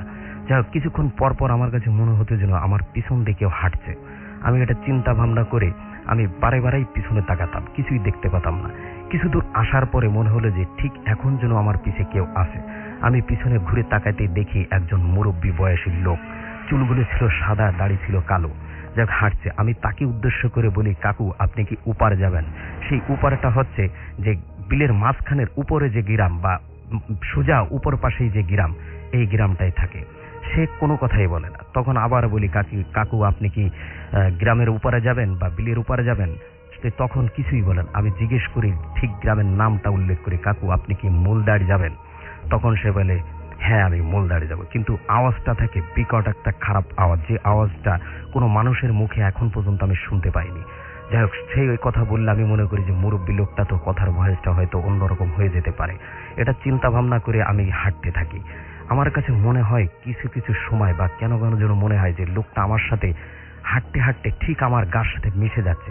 আমি পিছে ফিরে তাকাতেই দেখি লোকটা ঠিক যতটুকু ফাঁকা ছিল ততটুকুই ফাঁকা আছে। এরকম 2-3 বার হওয়ার পরে আমি তাকে বলি, কাকু আপনি আমার সামনে দিয়ে হাঁটেন বা সামনে দিয়ে হাঁটেন। তখন একথা বলার সাথে সাথেই সে আমার সোজা বা আমার সামনে এসে আমার কাছে মনে হলো যে আমার শরীরের ভিতর দিয়ে ঢুকে পিছন দিয়ে ভিত হয়ে সে বেড়ে চলে গেল। আমি খুব আশ্চর্য হয়ে যাই, এটা কি হলো, যে উনি গেল কিভাবে? আমি দুদিকে তাকাতে থাকি, ধান পান আছে যেদিকে দুদিকে। আমি ডানে তাকাই, ধান আছে, ধান নড়ে না, বাদিকে ধান আছে, ধান নড়ে না। আমি চিন্তা করি যে আমাকে যদি ওভারটেক করে যেতে হয় তাহলে হয়তো আমার ধানের ভিতরে নামতে হবে, যেতে হবে, না হলে সে লোক ধানের ভিতর দিয়ে নেমে আমার সামনে যাবে। কিভাবে সে আগে গেল এটা চিন্তা করে ভাবনা করি এবং আমার বুকের ভিতরে ভয় লাগে, খুব ভয় ধরে আমার ভিতরে। যাই হোক, আমি হাঁটতে থাকি ওনার পাশ। কিছু দূর যাওয়ার পরে যখন ধানের জমিটা শেষ হয়ে গেল তখন হয়ে যায় ফাঁকা জমি, যেগুলো হাল চাষ করে তুলে ডেলা মাটি থাকে সেইগুলার ভিতরে। তখন আমি যেটা দেখতে পাই, কিছুক্ষণ পরে উনি হাঁটছিল, ঠিক ওনার পাটা মাটিতে ছিল না। উনি ঠিক মাটি থেকে 5-7 ইঞ্চি উপর দিয়ে হাঁটছে, যেটা দেখে আমি প্রচন্ড ভয় পেয়ে যাই। ভয় পেয়ে ঠিক আমি দাঁড়িয়ে পড়ি। তখন ঠিক উনি সামনে থেকেও দাঁড়ায় পড়ে। দাঁড়ায় পড়ার পরে আমি জিজ্ঞেস করি, কাকু আমি যে দাঁড়াইছি আপনি বুঝলেন কিভাবে? তখন সে আমাকে বলে যে তুমি যে দাঁড়াইছো আমি তোমার পায়ের আওয়াজে বুঝতে পারছি। কিন্তু আমি তার থেকে যতটুকু দূরত্বে ছিলাম ততটুকু পায়ের আওয়াজে বোঝার মতন কোনো কায়দাই ছিল না তার। যাই হোক, আমি সেটা চিন্তা ভাবনা করে আবার হাঁটলাম যে আমি যেখানে আছি বিলের মাঝখানে, সেখান থেকে বাদিকে যত দূরে গ্রাম, ডান দিকেও তত দূরে গ্রাম, পিছনে তত দূরে গ্রাম, যা আমি যেদিকে যাব সেদিকেও আমার তত দূরে গ্রাম। যাই হোক, আমি আমার সামনের দিকে আগানোই উচিত। আমি সেটা মনে করি তার সাথে ভয়ে ভয়ে বা ভয় মনে নিয়ে আমি তার সাথে হাঁটতে থাকি। এরকম একটা অবস্থায় আমি চিন্তা করি, যাই হোক দেখি ওনার সাথে, ওনার কাছে যেয়ে দেখি উনি আসলে কি জিনিস। আমি জোরে হাঁটতে থাকি। উনি যে মাপে হাঁটছিল বা যে গতিতে হাঁটছিল তার থেকে গতি বাড়িয়ে ওনার দিকে হাঁটতে থাকি। কিন্তু আমি কেনই যেন ওনার পিছিয়ে যেতে পারি না। যতটুকুই ফাঁকা আছি ততটুকুই ফাঁকা সবসময় থাকি, যত জোরে হাঁটি। যাই হোক, ওনার কাছে যখন আমি না যেতে পারি আবার আমি দাঁড়ায় পড়ি। দাঁড়ায় পড়ার পরে উনি দাঁড়ায় পড়ে। তখন আমাকে বলে যে দাঁড়াইলে কেন? আমি বলছি, কাকু আমার খুব ভয় লাগছে, আপনি আমার পাশ দিয়ে হাঁটেন, হ্যাঁ তাহলে আমার ভয়টা একটু দূর হবে। আমি এটা চিন্তা ভাবনা করে কাকুকে এই কথাটা বলে যে ঠিক আছে আমার পাশে আসো। ঠিক উনি আমার পা দিকে থাকে। যখন আমি ওনার কাছে যে হাঁটতে থাকি আমার মনের ভিতরে একটা চিন্তা থাকে যে দেখি ওনার গার সাথে টাচ লাগাই, দেখি আসলে ঘটনা সত্যি কি মিথ্যা, এটা যাচাই করার জন্য আমি টাচ লাগাবো। তা এই যেভাবে টাচ লাগাবো, আমি যতই ওনার বাদিকে, আমার বাদিকে সরি, উনি ততই যেন আমার কাছে মনে হয় বাদিকে সরে যাচ্ছে এমনিতেই।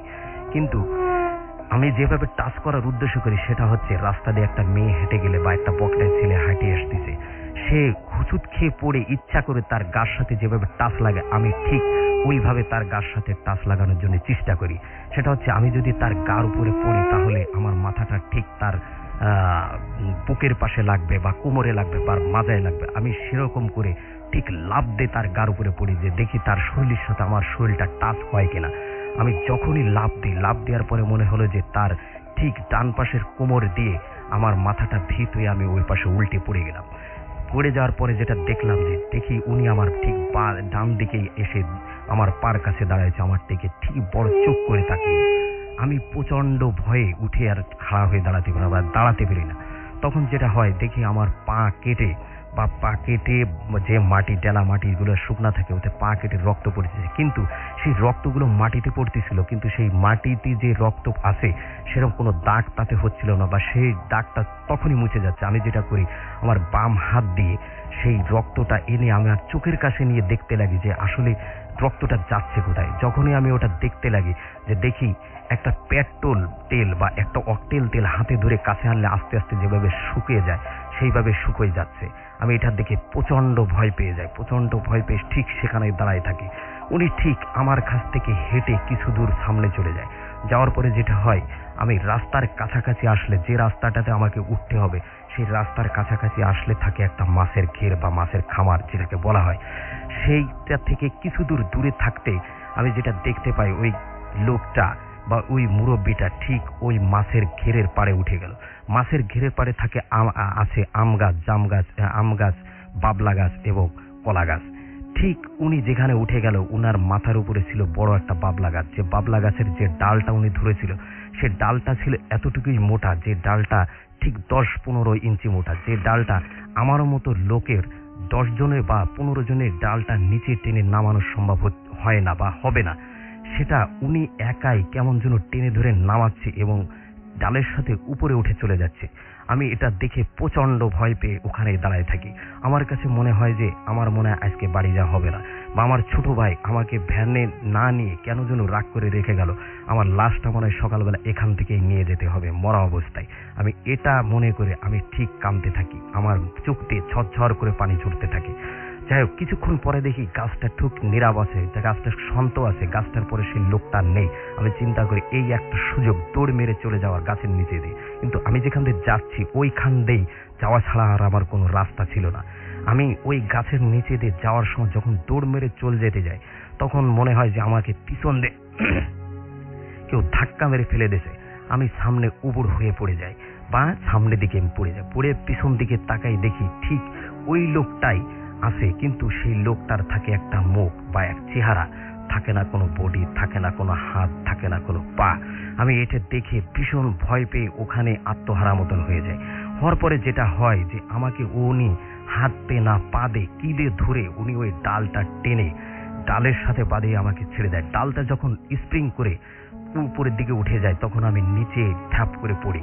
পড়ার পরে ওরে মা বলে একটা চিৎকার মারে। সেই চিৎকারটা আমি মারার পরে ঘেরের পাড়ে, মাছের খামারের পাড়ে যে প্রহরী ছিল, প্রহরীর নামটা ছিল আলিম, ওনার লাইটে দেখতে লাগে যে আশেপাশে আসলে কি চিৎকার মারলো।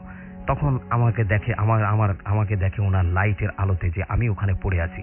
পড়ে আসার পরে যেটা হয়, উনি ঠিক মাদ্রাসার কিছু লোকজন পেশে থাকে main road, Narail, Dhaka Narail highway road, সেই রোডে যে গাড়ি যাওয়া আসা করে তার পাশেই থাকে একটা মাদ্রাসা, যে মাদ্রাসা হাফেজি মাদ্রাসা বা আলিয়া মাদ্রাসা বলা হয়, যেখানে ছাত্র থাকে বা যেখানে ছাত্র পড়ালেখা করে। সেখান থেকে কিছু ছাত্র ডেকে আমাকে নিয়ে মাথায় পানি দেওয়ার পরে আমাকে ঘটনা বলে, আপনি কি ব্যাপার, আপনাকে মারছে কে, আপনার থুতমায় কাটা বা আপনার পায়ে কাটা, আপনার মাথায় কাটা, কি ব্যাপার, আপনার কে মারছে? তখন আমি তার কাছে জিজ্ঞেস করি যে আমাকে যখন পাইছেন তখন কি আমি শুধু একাই ছিলাম, আর কেউ ছিল না আমার সাথে? তখন বলে না, আপনাকে শুধু একাই পাইছি।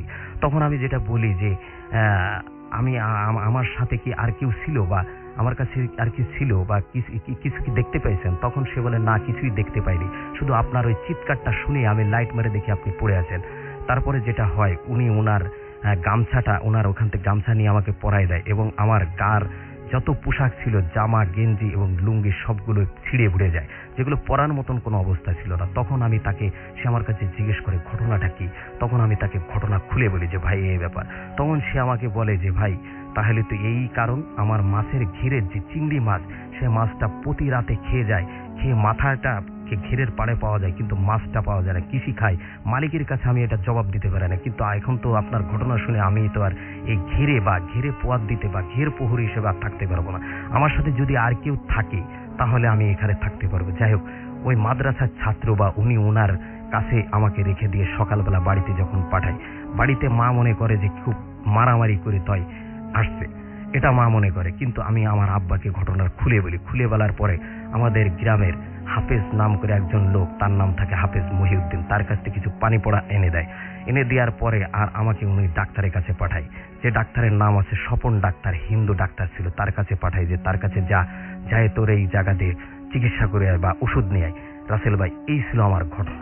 আচ্ছা, আমি একটা জিনিস জিজ্ঞেস করতে চাই, সেটা হচ্ছে আমি সবাইকে জানাতেও চাই যে উনি যখন এসেছিলেন এই ঘটনা বলার সময় আমরা যারা ছিলাম, আমরা আজকের যে সমস্ত অতিথি তারা সবাই একসঙ্গে শুনছিলাম, তখন আপনি আপনার পায়ের কিছু দাগ দেখিয়েছিলেন সেই দিনের ঘটনারে, বা আপনি যে আহত হয়েছিলেন পায়ের এবং থুতনিতে আপনার দাগ দেখেছি, এবং আপনি বলেন সমস্ত শরীরেই কিছু কাটা দাগ আছে। আপনি আরেকটা জিনিস বলছিলেন যে আপনি আমাকে একটু আগে, আমরা যখন বিজ্ঞাপন বিরোধিতা ছিলাম তখন আপনি আমাকে আরো কিছু কথা বলছিলেন যে এই ঘটনাগুলো ঠিক একইভাবে আপনার সাথে ঘটেছে এবং আপনি এই ঘটনাগুলো কেউ বিশ্বাস করুক আর না করুক আপনি মিথ্যা বলছেন না, এরকম একটা কথা আপনি বলছিলেন। জি, মানে আপনি কি বলছেন একটু বলেন, সবাইকে শুনুক সবাই। যে আমার সাথে যে ঘটনা 3টা ঘটেছে তার বিরুদ্ধে 2টাই বলছি, যে 2টা না ছিল আমার সবচেয়ে ভয়ানক ঘটনা, যে ঘটনা আমার সাথে ঘটেছে।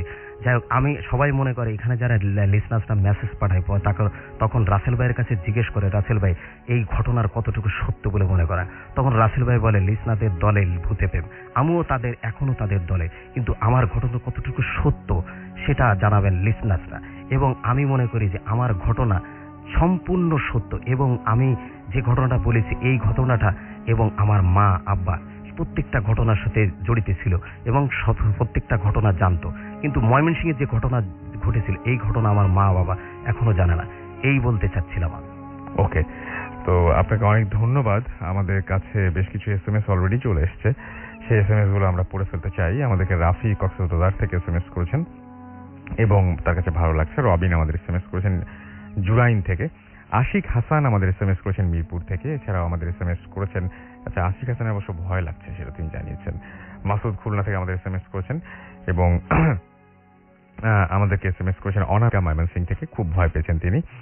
আমাদেরকে কামরুল SMS করেছেন আজিমপুর থেকে এবং আমাদেরকে SMS করেছেন তুষার ময়মনসিংহ থেকে। শাওন আমাদের SMS করেছেন আমাদেরকে শিহাব। এছাড়া আমাদেরকে SMS করেছেন বখতিয়ার রাজশাহী থেকে এবং তিনি বলছেন স্টোরিটা চমৎকার। লিঙ্কন খুলনা থেকে SMS করেছেন এবং তিনি বলছেন স্টোরির জন্মটা সুন্দর, আমি ঠিক বুঝলাম না। সেলিম আহমেদ আমাদের SMS করেছেন আমাদেরকে জিহাদ। SMS করেছেন আমাদেরকে অ্যাঞ্জেলা। এছাড়াও SMS করেছেন আমাদেরকে ফিরোজ, নাহিদ, নাজমুল গাজীপুর থেকে। আফসানা আমাদের SMS করেছেন, অনেক ভালো লাগলো। অর্পি আমাদের SMS করেছেন আমাদেরকে। এছাড়াও নাজমা খান, ফার্স্ট স্টোরিটা আমার তার কাছে সবচেয়ে বেশি ভালো লেগেছে। মমিন আমাদের SMS করেছেন, মমিন, সাজু, ইসরাফেল রামপুরা বউবাজার থেকে। এছাড়াও আমাদের হাবিব SMS করেছেন এবং আমাদেরকে SMS, আচ্ছা তিনি বলছেন যে তিনি এখনো প্রথম যে ঘটনা সেটার কথাই বলছেন যে এটা কোনো ব্যাপারই না, এরকম স্বপ্ন আমিও দেখি।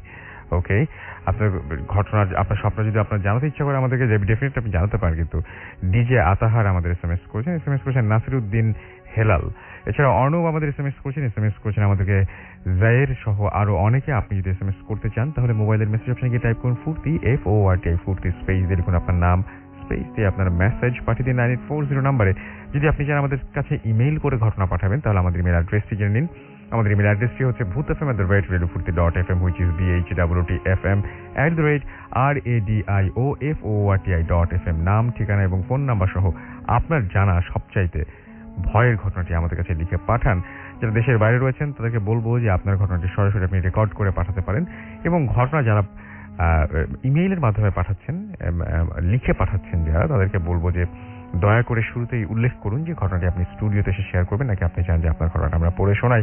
আমাদের ফেসবুক ফ্যান পেজের অ্যাড্রেসটি হচ্ছে www.facebook.com/radiofurti। আর সেই সাথে আমি জানিয়ে দিচ্ছি যে আজকের এই এপিসোডে যদি কেউ মিস করে ফেলেন আনফরচুনেটলি, তাহলে আপনাকে অবশ্যই এয়ারটেল এম রেডিও সাহায্য নিতে হবে। সেক্ষেত্রে আপনাকে আপনার এয়ারটেল নাম্বার থেকে ডায়াল করতে হবে 4040, সিলেক্ট করতে হবে চ্যানেল 22। দেখবেন যে একের পর এক বিভিন্ন এপিসোডের অপশন আপনাকে দেওয়া হচ্ছে, যে এপিসোডটি আপনি মিস করেছেন বা পুনরায় শুনতে চান সেটা আপনি সেখান থেকে শুনে ফেলতে পারবেন। অ্যান্ড নাও আপনি চাইলেই ভূত এফএমের যে কলার টিউনটা আছে, সেই টিউনটা আপনি কলার টিউন বা মাই টিউন হিসেবে সেট করে ফেলতে পারেন। শুধু আপনাকে জানতে হবে এর কোড নাম্বারটি, and the code number is 92125। আপনার মোবাইলের মেসেজ অপশনে গিয়ে টাইপ করুন সিটি, স্পেস দিয়ে টাইপ করুন 92125 এবং এসএমএসটি সেন্ড করুন 3123 নাম্বারে। ব্যাস, এই টিউনটা আপনার হয়ে যাবে। যাবো আলিফের ঘটনায়, তবে তার আগে একটা ছোট্ট বিজ্ঞাপন বিরতিতে যেতে হবে আমাকে।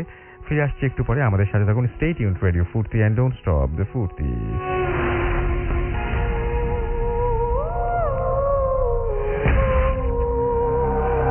শুনছেন সবসময় রেডিও ফুর্তি ঘড়িতে সময় রাত 1:19। আমি রাসেল আছি সাথে, এবং আজকের অতিথিরা আমার সাথে রয়েছেন। চলুন শুনে আসি সরাসরি কথা না বাড়িয়ে আলিফের ঘটনা। আলিফ। লিজনার্স, থ্যাংক ইউ রাসেল ভাই, রিয়াদ ভাইকে ধন্যবাদ জানিয়ে শুরু করছি আমার সেকেন্ড ঘটনা। সেকেন্ড ঘটনাটি আপনার খুলনা জেলায়, খুলনা শহরের ঘটনা। এক আঙ্কেল আমার সাথে শেয়ার করেন। আজ থেকে প্রায় 15 বছর আগে সবাইকে নিয়ে যাই। সেদিন আপনার গরমের মধ্যে আর কি। তো আঙ্কেলের রেগুলার অভ্যাস ছিল তাহাজ্জুদ নামাজ পড়া। তো শুরুতে বলে দিই, তার বাসা হচ্ছে শহরে আলমডাঙ্গা জায়গায়, একটি রেসিডেন্সিয়াল এরিয়া, এখন যেখানে আর কি রেসিডেন্সিয়াল এরিয়া সেখানে ছিল। তো সেখানে ভাড়া থাকতে যায়। তো ওই বাড়িটা দোতলা ছিল এবং আশেপাশে প্রায় 100-200 গজ কোনো বাড়ি ছিল না আর কি। একটু সামনে টিনের বাড়ি ছিল। তো ওই বাড়ির দোতলায় আর কি উনি থাকতেন সপরিবারে। ওনার একটি মেয়ে ছিল, ওয়াইফ ছিল, আর একটি কাজের মেয়ে ছিল। তো পুরো বাড়িটা রাসেল ভাই প্রায় 3000 স্কোয়ার ফিটের উপরে হবে। তো অনেকগুলো বেডরুম। তো একটা বেডরুম থেকে আরেকটা বেডরুমের ডিস্টেন্স অনেক বড়। তো ওনার যে মানে মাস্টার বেড যেখানে উনি থাকতেন। তো ঘটনার দিনে আসি। সেদিন আপনার তাহাজ্জুদের জন্য মানে ফজরের আজানের 1 ঘন্টা আগে তিনি উঠেন সব সময় তাহাজ্জুদ নামাজ পড়বার জন্য। তো তাহাজ্জুদ নামাজ পড়বার সময় সে উঠে বিছানায় কিছুক্ষণ টাইম ওয়েস্ট করে ঘুমটাকে কাটানোর জন্য। তো সেই ঘুমটা কাটানো অবস্থায় তার কানের মধ্যে একটি সাউন্ড ভেসে আসে, একটি বাচ্চা কান্না করছে। এখন আপনার বাসায় যদি পাশের রুম থেকে কোনো শব্দ আসে, বা আপনি আপনার রুমের ডিস্টেন্সটা বুঝবেন যে এটা আমার রুম থেকেই বা আমার ফ্ল্যাট থেকে আসছে বা পাশের বাড়ি থেকে, সেটা আপনার ধারণার মধ্যে আর কি। তো উনি ভাবলেন যে এটা আমার বাসার থেকেই আসছে। তো উনি চিন্তা করলো, তো দাঁড়ালো এবং দেখলো যে এখনো মানে স্পষ্ট সাউন্ডটা তার কানে ভেসে আসছে। তখন তার ঘুম চোখে নেই। সে দেখলো তার মেয়ের যে রুমটা, সেই রুমটার পাশের রুম থেকে কান্নাটা ভেসে আসছে। সে ওই রুমে যায় এবং ওই রুমে যাওয়ার পরে দেখে যে না, কোনো কান্না এই রুম থেকে না, পাশের রুম থেকে, মানে তার মেয়ের রুম থেকে আসছে। তো কৌতূহল বশত সে তার মেয়ের রুমটা নক করে এবং নক করবার পর তার মেয়ে অনেকক্ষণ পর দরজা খুলে এবং দেখে যে মেয়ে এতক্ষণ ঘুমিয়েছিল। বলল যে কিরে মা, তোর রুম থেকে কোনো কান্নার সাউন্ড পাচ্ছিস তুই বা কিছু? আমি পাচ্ছিলাম। বলে না তো বাবা। বলে আচ্ছা ঠিক আছে, ঘুমা। এই বলে সে তাহাজ্জুদ নামাজ শেষ করে। এর পরের দিন ঠিক একই অবস্থায় তাকে এরকম একটি সাউন্ড তাকে শুনতে হয়। ঘুম থেকে উঠবার পর যখন সে অজু করে আপনার মানে বাথরুম থেকে বেরিয়ে এসছে, তখনই তার কানে ভেসে আসে এই সাউন্ডটা, বাচ্চা কাঁদছে তার বাসায়। সে তার মেয়ের পাশের রুমে যায়। ঠিক অবিকল ভাবে ওই রুমে ঢোকার পরে কান্নাটা সে শুনতে পায় তার মেয়ের রুম থেকে আসছে। সে এবার ভালো করে চেক করে মেয়েকে ঘুম থেকে উঠিয়ে ফজরের আগ দিয়ে, এবং ভালো করে চেক করে দেখে যে না, এখানে কোনো এভিডেন্সই নেই, এরকম কোনো আসার মানে সম্ভবই না। এরপরে সে তাহাজ্জুদ নামাজ পড়ে, ফজরের নামাজ পড়ে সে ঘুমিয়ে পড়ে। এরকম 2-3 দিন যাবার পর তার কাছে জিনিসগুলো আর নর্মাল লাগতে থাকে না। তার 1 সপ্তাহ পরে সে আবারও একই জিনিস ফিল করে, এবার একটু ভিন্নভাবে। যেমন বাচ্চাটা কান্না করছে তার মানে ডাইনিং স্পেস থেকে। সে ওখানে যায় এবং কাউকে দেখে না, পুরো বাড়ির লাইট জ্বালায় এবং অনেক খোঁজাখুঁজির চেষ্টা করে আসলে কান্নাটা কোথা থেকে আসছে। সে বারান্দা পর্যন্ত যায় যে আসলে বাসার শব্দটা কি পাশের বাসা থেকে আসছে। কিন্তু সে একটা জিনিস কানেক্ট করবার চেষ্টা করে যে এই শব্দটা তার আসছে প্রতিদিন রাতে একই সময়ে, যখন সে তাহাজ্জুদ নামাজ পড়বার জন্য ওঠে। পরের দিন ঠিক একইভাবে একটা বাচ্চার কান্নার সাউন্ড আসছে এবং সে এবার পাচ্ছে ড্রয়িং রুম থেকে। ড্রয়িং রুমে যাবার পরে সে দেখে কোনো বাচ্চা নেই এবং কোনো কিছুই নেই, সাউন্ডটা ভ্যানিশড। এবং সে এরকম ভাবে আরো 2-3 দিন যায় এবং 2-3 দিন যাওয়ার পরে লাস্ট দিন, এটা হচ্ছে আপনার প্রায় ওই দিন থেকে প্রায় 1-2 মাস পরে, রোজা রমজানের আগ দিয়ে তার মানে শবে বরাতের আগ দিয়ে তার এই ঘটনাটা তার সম্মুখীন করতে হয়। সে ঘুম থেকে ওঠে, অজু করে এবং অজু করবার পর এরকম একটা বাচ্চার সাউন্ড আসে, কিন্তু ওই সময় বাচ্চাটা মানে হাসাহাসি করছে এরকম কিছু একটা। সে তার আপনার ইয়াতে যায়, ওটাকে ডাইনিং স্পেসে যায় এবং টেবিলের উপরে, খাবার টেবিলের উপরে একটা বাচ্চা দেখতে পায়। বাচ্চাটার কাছে যায় এবং গিয়ে দেখে যে তার যে মেয়েটা আছে, সেই মেয়েটা ছোটবেলায় যেরকম ছিল ঠিক সেরকম একটা বাচ্চা তার মানে বেডের উপরে, মানে ইয়াতের উপরে বসে আছে, টেবিলের উপরে বসে আছে। সে এক দৌড়ে তার রুমে যায় এবং তার ওয়াইফকে জাগিয়ে তোলে এবং জাগিয়ে তুলে ওয়াইফকে ডেকে নিয়ে আসে ডাইনিং স্পেসে এবং দেখে কেউ নেই। তো হয়তো মনে করছে এটা তার হ্যালুসিনেশন বা কিছু।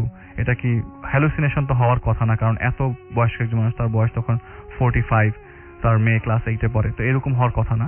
তো সে তার ওয়াইফের মানে থ্রুতে একজন হুজুরের কাছে যায় এবং তার কাছ থেকে কিছু উপদেশ পায়। উপদেশ পাওয়ার পর প্রায় 1 সপ্তাহ তিনি এই কোর্সগুলো কমপ্লিট করবার 1 সপ্তাহ পর, 1 সপ্তাহের মধ্যে কোনো কিছু দেখেনি। এক সপ্তাহ পরে সে আবারও ঠিক একই জিনিসগুলোর সম্মুখীন হয়। সে ঘুম থেকে উঠে এবং উঠার পরে তার রুমের ভেতরে একটি স্টোর রুম আছে, ওই যে ছোট ছোট জায়গা থাকে রাসেল ভাই, সেই সব জায়গাগুলো থেকে সে এরকম একটা বাচ্চার সাউন্ড পাচ্ছে। তো সে রান্নাঘরে যায় এবং রান্নাঘর থেকে ঝুল ঝাড়ু আছে যেগুলো দিয়ে উপরে ঝুল পরিষ্কার করে, সেটা দিয়ে বাড়ি দেয় স্টোর রুমে, কিন্তু সাউন্ড মানে আসতেই থাকে একটা বাচ্চার কান্নার সাউন্ড আসতেই থাকে। ওই মুহূর্তে আরেকটি বাচ্চা কান্না করছে তার ড্রয়িং রুমে। সে সাথে সাথে ড্রয়িং রুমে যায়, কিন্তু কাউকে কিছু দেখে না। এই জিনিসগুলো অবিরত হতেই থাকে তার সাথে 3-4 দিন ধরে, এবং সে প্রতিদিনই প্রচন্ড মানে ভয়ে ভীত সন্ত্রস্ত অবস্থা থাকতে থাকে। কিন্তু এই ঝামেলাগুলো ওনাদের ফ্যামিলির কারোর সাথে করতে থাকে না। লাইক ওনার ওয়াইফ এগুলি কিছু মানে ফিল করে না, ওনার মেয়েও ফিল করে না। তো যেটা হচ্ছে যে শবে বরাতের ঘটনায় চলে যাই। তার কিছুদিন পর শবে বরাত ছিল। তো শবে বরাতের দিন আমরা অনেকেই আমাদের আত্মীয় স্বজনদের কবরস্থানে কবর জিয়ারত করতে যাই, এবং উনিও ব্যতিক্রম না, উনিও যায় কবর জিয়ারত করতে। ওনার ছোট ভাইয়ের কবর খুলনাতেই। তো ওই দিন কবরস্থানে অনেক মানুষ জিয়ারত করতে গেছে। তো ওনার ভাইয়ের কবরটা ছিল ওই কবরস্থানের সবচেয়ে কোনায়, পারিবারিক গোরস্থান, এবং ওখানে অনেকেই আসে এলাকার লোকজন। তো উনি যখন ওনার ভাইয়ের কবরের সামনে যায়, যেটা হয়তো অবিশ্বাস লাগতে হতেও পারে বা কিছু, উনি আমাকে যেটা বললেন যে এটা আমার মানে নিজের চোখে দেখা, আমি 5 ওয়াক্ত নামাজ পড়ি, আমি এভাবে মানে দেখবো কখনো কোনো কিছু, মানে আমি এভাবে ইমোশনালি বিপর্যস্ত হয়ে পড়বো এটা কখনো চিন্তা করতে পারিনি। তো উনি ওনার ভাইয়ের কবরের সামনে যায়, এবং কবরের সামনে যাওয়ার পরে দেখে যে একটা লোক সাদা কাপড় পরা একটা বাচ্চা কোলে নিয়ে বসে আছে কবরের পাশে, বসে মাথা নিচু করে চুপ করে বসে আছে। মনে হচ্ছে কেমন একটা অসহায় মানুষ বসে আছে এই জায়গায়। সে যখন ভালো করে লক্ষ্য করবার পর দেখে এটা ওনার ভাই, যে মৃত ভাইয়ের কবরস্থানে কবর জিয়ারত করতে এসেছে তিনি, তার ভাই, এবং কোলে যে বাচ্চাটি, সেই বাচ্চাটি হচ্ছে তার ছোটবেলার মেয়ে। মানে তার মেয়ে তো বেঁচে আছে রাসেল ভাই, তার ছোটবেলার মেয়ে। তো এই অবস্থা দেখে সে বাসায় চলে আসে এবং ওনার ওয়াইফকে আবারও জানায়, এবং যে এই অবস্থা তো কখনো সম্ভব না, এগুলি কখনো আমি দেখিনি, হঠাৎ করে এগুলি আমি দেখছি। তোমার যে মানে আমার এই কাজটা করেনি হুজুরের যে কোর্সটা, আমি আবার যাবো ওনার কাছে। উনি আবার ওনার হুজুরের কাছে যায় এবং ঠিক একইভাবে একই কোর্স দেয়। এরপরে উনি বাসাটা চেঞ্জ করে ফেলে। চেঞ্জ করবার পর ওনার বাসাটা খুলনা মানে শহরের মধ্যেই হয় একটা জায়গায়, এবং বাসাটা অত বড় ছিল না আগের বাসার মতো। তো নর্মালি জীবনযাপন করতে থাকে। হঠাৎ করে একদিন রমজানের ঈদের 7 থেকে 8 দিন আগে সে সেহরি করার পরে বাসার মানে যে রুমে লাইট অফ ছিল সেই রুমে সে অনেকগুলো মানে সাউন্ড শুনে আসতে দেখে, ভেসে আসতে দেখে, মানে সাউন্ড শুনতে থাকে অনেকগুলো বাচ্চার মানে কান্নার সাউন্ড। সে সেহরি করে শেষ করে রুমে বসেছিল, ফজর আজানের জন্য ওয়েট করছিল। এমন সময় সে ড্রয়িং রুমে যায় এবং দেখে সেখানে মানে টেবিলের চারপাশে প্রায় 20-30টা বাচ্চা একসাথে বসে কান্না করছে। এটা দেখে ওখানে উনি সেন্সলেস হয়ে যায়। এরপরে ওনাকে খুলনা একটা ছোট হসপিটালে নেওয়া হয়, ওখান থেকে ট্রান্সফার করা হয় সোহরাওয়ার্দীতে।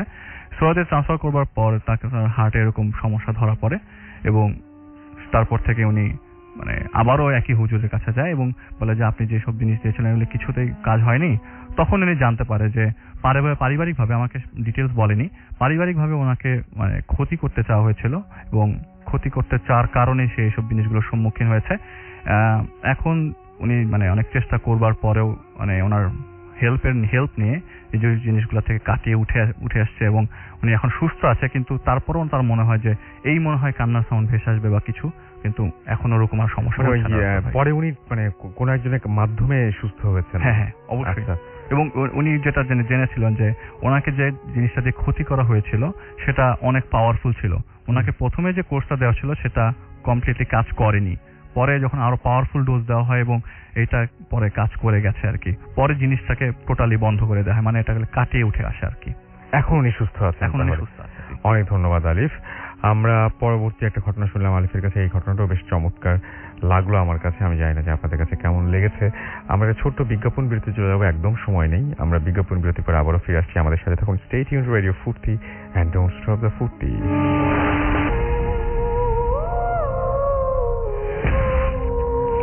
শুনছেন সবসময় রেডিও ফুর্তি ঘড়িতে সময় রাত 1:30। আমি রাস্তার আছি, সাথে আমার সাথে রয়েছে নতুন 2জন অতিথি, এবং আপনাদের SMS পাচ্ছি অনেক।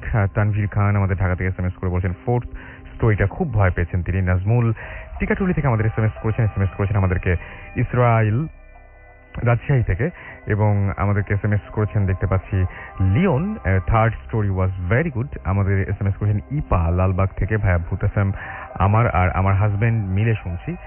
রুদ্র চট্টগ্রাম থেকে SMS করেছেন আমাদেরকে আসিফ সাতক্ষীরা থেকে, এবং SMS করেছেন আমাদেরকে রিপন মানিকগঞ্জ থেকে, আমাদেরকে এছাড়াও কামরুল লুসা SMS করেছেন আজিমপুর থেকে, আমাদের SMS করেছেন রৌফ খান, এছাড়া আমাদের SMS করেছেন দেখতে পাচ্ছি আমাদেরকে SMS করছেন দেখতে পাচ্ছি সুজন, আমাদেরকে জেবি SMS করেছেন আমাদেরকে তসবির, এছাড়াও সুমি SMS করেছেন খুলনা থেকে। এবং সেকেন্ড ঘটনা বশির ভাইয়ের খুব ভালো লেগেছে, আমাদেরকে মোস্তাক বেইলি রোড থেকে SMS করেছেন, এবং আমাদেরকে SMS করেছেন ডলার, SMS করেছেন ইভান, SMS করেছেন আমাদেরকে অর্পি মিরপুর 14 থেকে, ভূত FM জমে উঠেছে এরকম কিছুটা বলেছেন তিনি। আমাদেরকে এছাড়া SMS করেছেন SK সুমন, আমাদেরকে নিশাদ SMS করেছেন, এবং তার কাছে স্টোরিটি অসাম লেগেছে। আমাদেরকে এছাড়াও SMS করেছেন মাসুম বেলাল রাজশাহী থেকে, তিনি এবং তার 3 ফ্রেন্ড মিলে লাইট বন্ধ করে ভূত FM শুনছেন। রবিউল ইসলাম আমাদের SMS করেছেন আমাদেরকে পৃথি, এছাড়াও আমাদের SMS পৃথিবীর নিশাত ওকে মালিবাগ থেকে SMS করেছেন, এবং আমাদেরকে SMS করেছেন দেখতে পাচ্ছি আরাফাত ঢাকা থেকে। অল স্টোরিজ তার কাছে মানে অসম লেগেছে। এছাড়া আমাদেরকে SMS করেছেন পলাশ, SMS করেছেন রোহিত। আসলে কথা বলার বেশি টাইম নেই, আমরা সরাসরি ঘটনা চলে আসছি। আমাদের নতুন আরো একজন অতিথি জয়েন করেছেন, তার কাছে আপনার নামটা একটু প্লিজ বলবেন এবং কোথা থেকে এসেছেন। হ্যালো লিসেনার্স, আমি বিলাস মিরপুর থেকে এসেছি। তো আমি আমার স্টোরিটা শুরু করতেছি। তো এই স্টোরি হচ্ছে লন্ডনের। তো লন্ডন থেকে শুরু হয়ে লস অ্যাঞ্জেল পর্যন্ত। তো যিনি আমাকে শেয়ার করছেন, ওনার কাজ করতাম আমি অনলাইনে। তো ওনার ওয়াইফ ছিল আমেরিকান। উনি আর ওনার ওয়াইফ এবং ওনার ছেলে বেড়াতে যায় লস অ্যাঞ্জেল শহরে। তো একটা হোটেলে উঠে, তো হোটেলে থাকাকালীন তো কোনো সমস্যা হয় না, 2-3 দিন ছিল। তো পরের দিন আইসা পড়বে, ওনার ওয়াইফ ওনার ছেলে চলে যায় বাপের বাড়ি। তো এখানে ওনার ওয়াইফের বাপের বাড়ি ছিল। উনি রাতে একা থাকে হোটেলে। তো রাতে প্রায় 12টা ওভার হয়ে গেছে, উনি ল্যাপটপে কাজ করতেছে। তো উনি ওয়াশরুমে যায়, নর্মালি ওনার রুমে কেউ থাকে না। উনি ওয়াশরুম থেকে যখন ব্যাক করে তখন দেখে ওনার ল্যাপটপে নর্মালি যেসব কাজ করেছিল কোনো কাজ নেই, অন্য সব ফাইল ওপেন করা, জাস্ট সবকিছু র্যান্ডমলি ওপেন হয়ে গেছে। তো আমি চিন্তা করলে হয়তো বা ইলেকট্রিক জিনিস হইতেই পারে। তিনি নর্মালভাবে নিলেন, তিনি আবার ল্যাপটপে কাজ শুরু করলেন। এবং কাজ করতে করতে এক পর্যায়ে তুমি চিন্তা করলে যে ঘুমাবো, তখন রাত প্রায় 3টা বাজে। তো তুমি ল্যাপটপটা অফ করে নামিয়ে তারপরে ওয়াশরুমে ফ্রেশ হয়ে শুতে যায়। তখন যখন ওয়াশরুম থেকে বের হয় তখন দেখে যে ল্যাপটপটা অন করা প্লাস কাজ চলতেছে। এর আগে যখন দেখছিল তখন কাজ চলতেছিল না, সবকিছু ওপেন ছিল। এবার র্যান্ডমলি কাজ চলতেছে, টাইপিং হইতেছে, বাট কেউ নাই। মানে ল্যাপটপের সামনে যে কেউ থাকবে বা অবয়ব থাকবে কোনো কিছুই ধরনের, সব কাজ করতেছে। তো উনি চিন্তা করেন যে ল্যাপটপটা অফ ছিল, তারপর অন করা। তখন চিন্তা হয়তো বা রাত জাগছে বেশি, যার কারণে এরকম হইতে পারে। উনি ল্যাপটপ অফ করে বেডে চলে যায়। তো রাত 3টার পরে হয়ে গেছে। তো উনি ঘুমাইতেছে, তো কলের আওয়াজে, পানি ট্যাবের আওয়াজে ঘুম ভেঙে যায়। তো উনি ঘুম ভেঙে দেখে যে ওয়াশরুমে লাইট জ্বলতেছে, প্লাস ভিতরে মানে সবগুলো কল ছেড়ে দেয়া। উনি চিন্তা করলো যে আমি তো ওয়াশরুমে কল তো অফ করছি, প্লাস লাইটটাও অফ ছিল। তো উনি একটু ভয়ে ভয়ে উঠে ওইটা ওয়াশরুমের গেটটা যখন ধাক্কা দেয় তখন দেখে যে কোনো পানির আওয়াজ নাই, প্লাস কলগুলো বন্ধ। ইভেন পানির যদি এইমাত্র পড়ে যে পানি গড়ায় পড়বে সেরকম কোনো পানি নেই, সবকিছু নর্মালি ছিল। একটু আগে ওয়াশরুম ইউজ করছে, নর্মালি হালকা পাতলা পানি ছিল সেগুলা, কিন্তু লাইটটা তখনও জ্বলতেছিল। তখন তার ভয় লেগে যায়। তখন সে বেডে আস্তে আস্তে চিন্তা করে সবকিছু মিলে থাকে, যে ল্যাপটপ অন ছিল বা সবকিছু মিলে থাকে। তখন আবার ওয়াশরুমে যখন তাকায়, তখন ওয়াশরুমের লাইটটা কিন্তু অনই ছিল, অফ করার তো খেয়াল ছিল না ওনার। তো ওয়াশরুমের সামনে দেখে গেটের সামনে একটা মেয়ে দাঁড়িয়ে আসছে। তো পিছনের লাইটের কারণে সামনে চেহারা বোঝা যেতেছে না। তো মেয়েটা অল্প বয়সে যেটুকু বোঝা গেল, তো 25-30 হবে এই টাইপের। তো মেয়েটা ওনার দিকে তাকে আছে। ভাই আমরা কিন্তু এরকম দেখছি যে বা শুনি যে হিংস্র টাইপের চেহারা বা ভয়ঙ্কর একটা চেহারা থাকে, তো ওইরকম কিছুই না। মেয়েটা খুব করুণ চোখে তাকে আসছে, বা একটু হোপলেস টাইপের এই টাইপের চোখে তাকে আসছে। তো উনি ভয় পেয়ে যে ওনার রুমে কেউ ছিল না, একটা মেয়ে আসলো কই থেকে। তো উনি ভয় ইন্টারকমে ফোন দিবে। তো রিসিভার উঠানোর সময় যখন ডান দিকে তাকালো তখন দেখে একটা বাচ্চা মেয়ে এখানে দাঁড়িয়ে আছে, 5-6 বছর হবে। তো উনি এবার সম্পূর্ণ ভয় পেয়ে যায়, কারণ ওর রুমে তো কেউ ছিল না। আর রাত জাগার কারণে এত হ্যালুসিনেশন হবে না, কারণ একটা পর একটা ঘটতেছে। তো এটা নিতে না পারা ব্রেনে প্রেশার হয়, যার কারণে সেন্সলেস হয়ে যায়। তো পরের দিন যখন হাসপাতালে জ্ঞান ফিরে, তখন জ্ঞান ফেরার পরে উনি জানতে পারে যে উনাকে নাকি রুমের বাইরে পাওয়া গেছে, বাট উনি যতক্ষণ সেন্স ছিল উনি তার বেডের উপরে ছিল। তো ওনার ফ্যামিলি কাউকে বলে নাই। পরে লন্ডনে এসে পড়ে, তো লন্ডনে সবকিছু ঠিক ছিল নর্মালি। উনি ওই অবস্থাটা কাটা ব্যাক করছে, জবে শুরু করছে। একদিন মানে এর মাঝখানে আবার একটু দুঃস্বপ্ন দেখা শুরু করে, বাট ওগুলি নর্মালি ছিল। তো 4-5 দিন পরে ওনার ছেলে 9 বছর বয়স, তো উনি এসে বললো যে বাবা এদিকে তাকাও, মানে একটু ভালো করে দেখো যে কিছু বুঝতেছো কিনা। তো তাকায় দেখে না নর্মালি সবকিছু। তখন বললো আবার এভাবে বিভিন্নভাবে দেখায়। তারপর বললো যে এখনো বুঝো নাই? তখন উনি বললেন যে না। তখন বললো যে কোনো কিছুরই কোনো বস্তুর ছায়া নাই। তখন উনি ভালো করে দেখতেছে যে আসলে কোনো কিছুর ছায়া নেই, ইভেন ওনার ছায়াও নাই। তো ওনার সামনে ল্যাপটপের পিছনে লাইট, তো যার কারণে সামনে ছায়া পড়ার কথা, কোনো ছায়াও নাই। তো উনি এইভাবে চিন্তা করলো যে লাইটের আলো সম্ভবত অনেক বেশি, যার কারণে ছায়াটা পড়তেছে না, রিফ্লেক্ট হয়ে সব দিকে আলোটা যাচ্ছে। তো উনি ছেলে কিছু না বলে উনি বাইর হয়ে যায়, সব পুরো ঘরটা চেক করে যে কোনো কিছু যে ছায়া আছে কিনা। তো উনি দেখলেন যে পুরো দোতলা বিল্ডিং, তো নিচতলা দোতলা কোনো কিছুরই ছায়া নাই। লাইট বন্ধ করে বা লাইট জেলে বা টর্চ দিয়ে কোনো কিছুরই ছায়া নাই। তো উনি এটা চিন্তা করলো যে হয়তোবা কোনো ঘরে কোনো সমস্যা হইতে পারে, প্যারানরমাল ওনার মাথায় আসে নাই। তা 2 দিন পরে ওনার ওয়াইফ একদিন ওনাকে বলতেছে যে গত রাতে ওনার ছেলে আর ওনার ওয়াইফ বাড়ির সামনে কথা বলতেছিল বা কোনো খেলাধুলা করতেছিল। তো ওনার যখন বাড়ির দিকে তাকালো, ছাদে দেখতেছে যে একটা মেয়ে রেলিং এর উপরে হাঁটতেছে। তো উপরে আলো না থাকার কারণে বোঝা যাইতেছিল যে একটা মেয়ে, কারণ বাতাসে চুল উঠতেছে, নর্মালি হাঁটতেছে। উনি জোরে উঠে ছাদে, কারণ ওনার মধ্যে এই প্যারানর্মাল কোনো কিছু চিন্তা ভাবনা ছিল না, হয়তো বা কেউ লাভ দিবে বা ওনার কাজের মেয়ে ছিল বা এই টাইপের উনি ছিল যে কেউ আবার দুষ্টামি করে হাঁটতেছে কিনা এইভাবে। উনি ছাদে যায় দেখে কেউ নাই। পরে বাসার নিচে সবাইকে নোটিস করে দেখলো যে ঘরে সবাই আছে নর্মালি, যে যার মতো কাজে। তাহলে উপরে কে ছিল? তখন ওনার ভয় লাগে। তো উনি ওনার হাজব্যান্ডকে জানায়। তো ওনার ছেলেও জানায় যে এইভাবে যে ওর ছেলে যখন ঘুমায় বা জায়গা থাকে, তো ওনার রুমের সামনে দিয়ে নাকি একটা বাচ্চা মেয়ে হেঁটে যায় বা একটা মহিলা। তো এবার আস্তে আস্তে 1 সপ্তাহ 2 সপ্তাহের মধ্যে সবাই এটা টের পাইলো যে আর 2টা পার্সন ঘরের মধ্যে ঘোরাফেরা করে। তো ওনার ফাদার ডাকলো, যেহেতু খ্রিস্টান। তো ফাদার ডাকার পরে ফাদার যারা বললো, তো ফাদারকে কিন্তু আগে কাহিনীটা বলে নাই যে লস অ্যাঞ্জেলস শহরে হোটেলে যা ঘটছে। তো ফাদার বললো আপনি সম্ভবত দূরে কোথাও গেছিলেন। তখন বলছিলেন হ্যাঁ। বলছিল আপনি যেখানে গেছিলেন সেখানে কিছু আত্মা আপনার সাথে আইসা পড়ছে, তাদের ভালো লাগছে আপনার এই জায়গাটা, তো ওরা এখান থেকে যাবে না এবং আপনার ক্ষতিও করবে না। আপনি যদি এদেরকে সরাইতে চান তাহলে এরা আপনার ক্ষতি করতে যাবে, কিন্তু এরা আপনি নর্মালি ক্ষতি করবে না। তো ওনার এইটুকু চিন্তা ছিল হয়তো ক্ষতি করবে না, কিন্তু ফ্যামিলিতে একটা বাচ্চা আছে প্লাস ওয়াইফ, ওনারা ভয় পায়। আবার ওনার কাজও মন বসাতে পারতেছে না। তো দিন যায়, তারপরে এইভাবে আরো অনেক কিছু ঘটতে থাকে। তো উনি বাড়িটা বিক্রি করে দেয়, বিক্রি করে নতুন জায়গায় শিফট হয়, সব নর্মাল ছিল। বাট এখনো বাড়ির মাঝে মধ্যে বাড়িতে কোনো ছায়া পাওয়া যায় না, এখনো চলতেছে গত 3 বছর ধরে। ওকে, আপনাকে অনেক ধন্যবাদ। আমরা আমাদের পরবর্তী অতিথির কাছে যাব এবং আমরা দেখতে পাচ্ছি অনেকে SMS করছেন, সজীব SMS করছেন, রীতি SMS করছেন, আমাদেরকে দেখতে পাচ্ছি। আচ্ছা, আন্তুম এছাড়া আমাদের SMS করছেন, শারিয়া SMS করেছেন আমাদেরকে, এছাড়াও আরো অনেকে, তানভীর আমাদের SMS করেছেন দেখতে পাচ্ছি, SMS করেছেন ফজলে রাব্বি, এছাড়া আমাদের SMS করেছেন রায়হান শ্যামলী থেকে, এবং থার্ড স্টোরিটা তার কাছে অনেক ভালো লেগেছে সেটা তিনি জানিয়েছেন। সাইদ আমাদের SMS করেছেন, আজিজ আমাদের জিগাতলা থেকে SMS করেছেন, তার কাছে ফিফথ স্টোরিটা ভালো লেগেছে। আমাদেরকে SMS করেছেন শিশির, এছাড়াও SMS করেছেন আরাফাত বনশ্রী থেকে, আমাদেরকে লালন SMS করেছেন ফুলপুর থেকে, আমাদেরকে এছাড়াও SMS করেছেন দেখতে পাচ্ছি জুয়েল, আমাদেরকে SMS করেছেন দেখতে পাচ্ছি। এছাড়াও অনেকেই নামটা শুরুতে লিখছেন না, সেই জন্য SMSটা পড়া হচ্ছে না।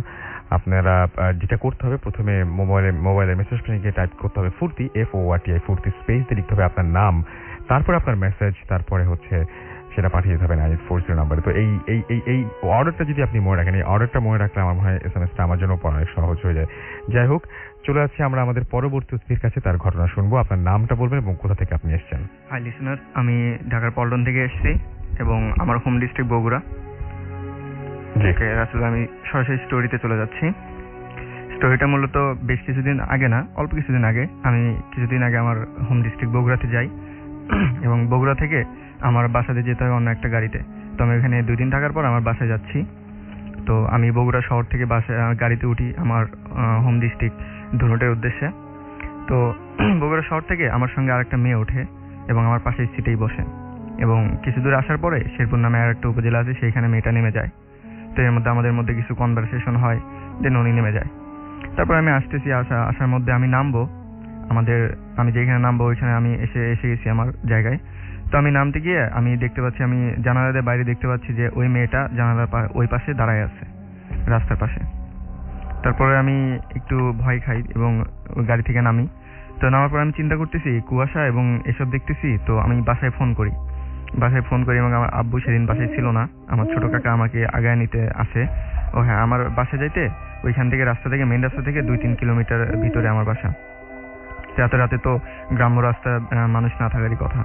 তো আমার কাকা আমাকে এগিয়ে নিতে আসতেছে, আমি যাচ্ছি। তো কুয়াশার মধ্যে যাচ্ছি। তো আমার এক চাচাতো ভাই আছে, ওই যে কাকা আমাকে আগায় নিতে আসতেছে, ওই কাকারই ছেলে আমাদের সঙ্গে পড়তো। আমরা যখন ক্লাস 9-এ পড়তাম, ও তখন মারা যায়, ব্রেন ক্যান্সারে মারা যায়। তো ওই কবরের কাছে যখন আমি আসছি, আমি দেখতে পাচ্ছি যে ও কবরের পাশে সেম ওই মেয়েটা, যে মেয়েটা আমার সঙ্গে বাসে ছিল এবং বাস থেকে নামার সময় আমি যে মেয়েটাকে দেখছি, সেম ওই মেয়েটা ওই আমার চাচাতো ভাইয়ের কবরের পাশে দাঁড়ায় আছে। দাঁড়া থেকে আমাকে ডাকতেছে ওর কবরের দিকে। এবং এটা দেখার পরে আমি অনেক ভয় পেয়ে আমি সামনের দিকে দৌড় দিই। তো কিছু দূর দৌড়তে যাওয়ার পরে আমি দৌড়তে যাচ্ছি আর পিছন দিকে তাকাচ্ছি। তো এর মধ্যে আমি একজনের সঙ্গে ধাক্কা খাই এবং আমি ভাবি যে ওই মেয়েটার সঙ্গে আমি ধাক্কা খেলাম। বাট আমি পরে দেখি, আমি চিল্লানি দিয়ে উঠি, আমি অনেক ভয় পেয়ে যাই এবং পরে দেখি যে আমি আমার কাকার সঙ্গে ধাক্কা খেলাম। তারপরে কাকা হয়তো কিছু গেস করতে পারে যে আমার সঙ্গে অ্যাবনর্মাল কিছু ঘটতেছিল বা আমি ভয় খাইছি। তারপরে আমাকে বাসায় নিয়ে যায় এবং আমি রাতে যখন আমি ঘুমাতে যাব আমার রুমে যাই। তো আমার রুমে গিয়ে আমি লাইটটা অফ করি। তারপরে বেডে যাওয়ার আগে দেখি যে আমার জানালা খোলা। তো আমি জানালা অফ করতে গেছি। জানালা অফ করতে গিয়ে আমি যেটা দেখি, আমার জানালার ঠিক অপোজিটে ওই মেয়েটা দাঁড়ানো। এবং আমি এইটা দেখি এত ভয় পাই যে আমি কি করবো, আমি নিজেও কিছু বুঝতে পারতেছিলাম না। আমি জানালা অফ করবো নাকি অফ না করে সরাসরি ভিতরে আমি জোরে চিল্লানি দেবো। আবার ভয় করতেছিলাম যে আমি যে চিল্লানি দিব, আবার যদি ওইটা এসে আমাকে ধরে। অতএব আমি আস্তে পিছনে সরে আসি। জাস্ট আমি ওইখান থেকে পিছন দিকে ঘুরছি। আমি যেই মাত্র আমি পিছন দিকে ঘুরছি, আমি ঘোরার পর দেখতেছি ওই মেয়েটা আমার বেডের উপর বসা। তো এটা দেখার পর আমি আর নিজেকে সহ্য করতে পারি না, আমি সেন্সলেস হয়ে যাই। তারপরে আমার যখন সেন্স ফিরে আসে, আমি আমার বাড়ির সবাইকে আমার বেডের আশেপাশে পাই।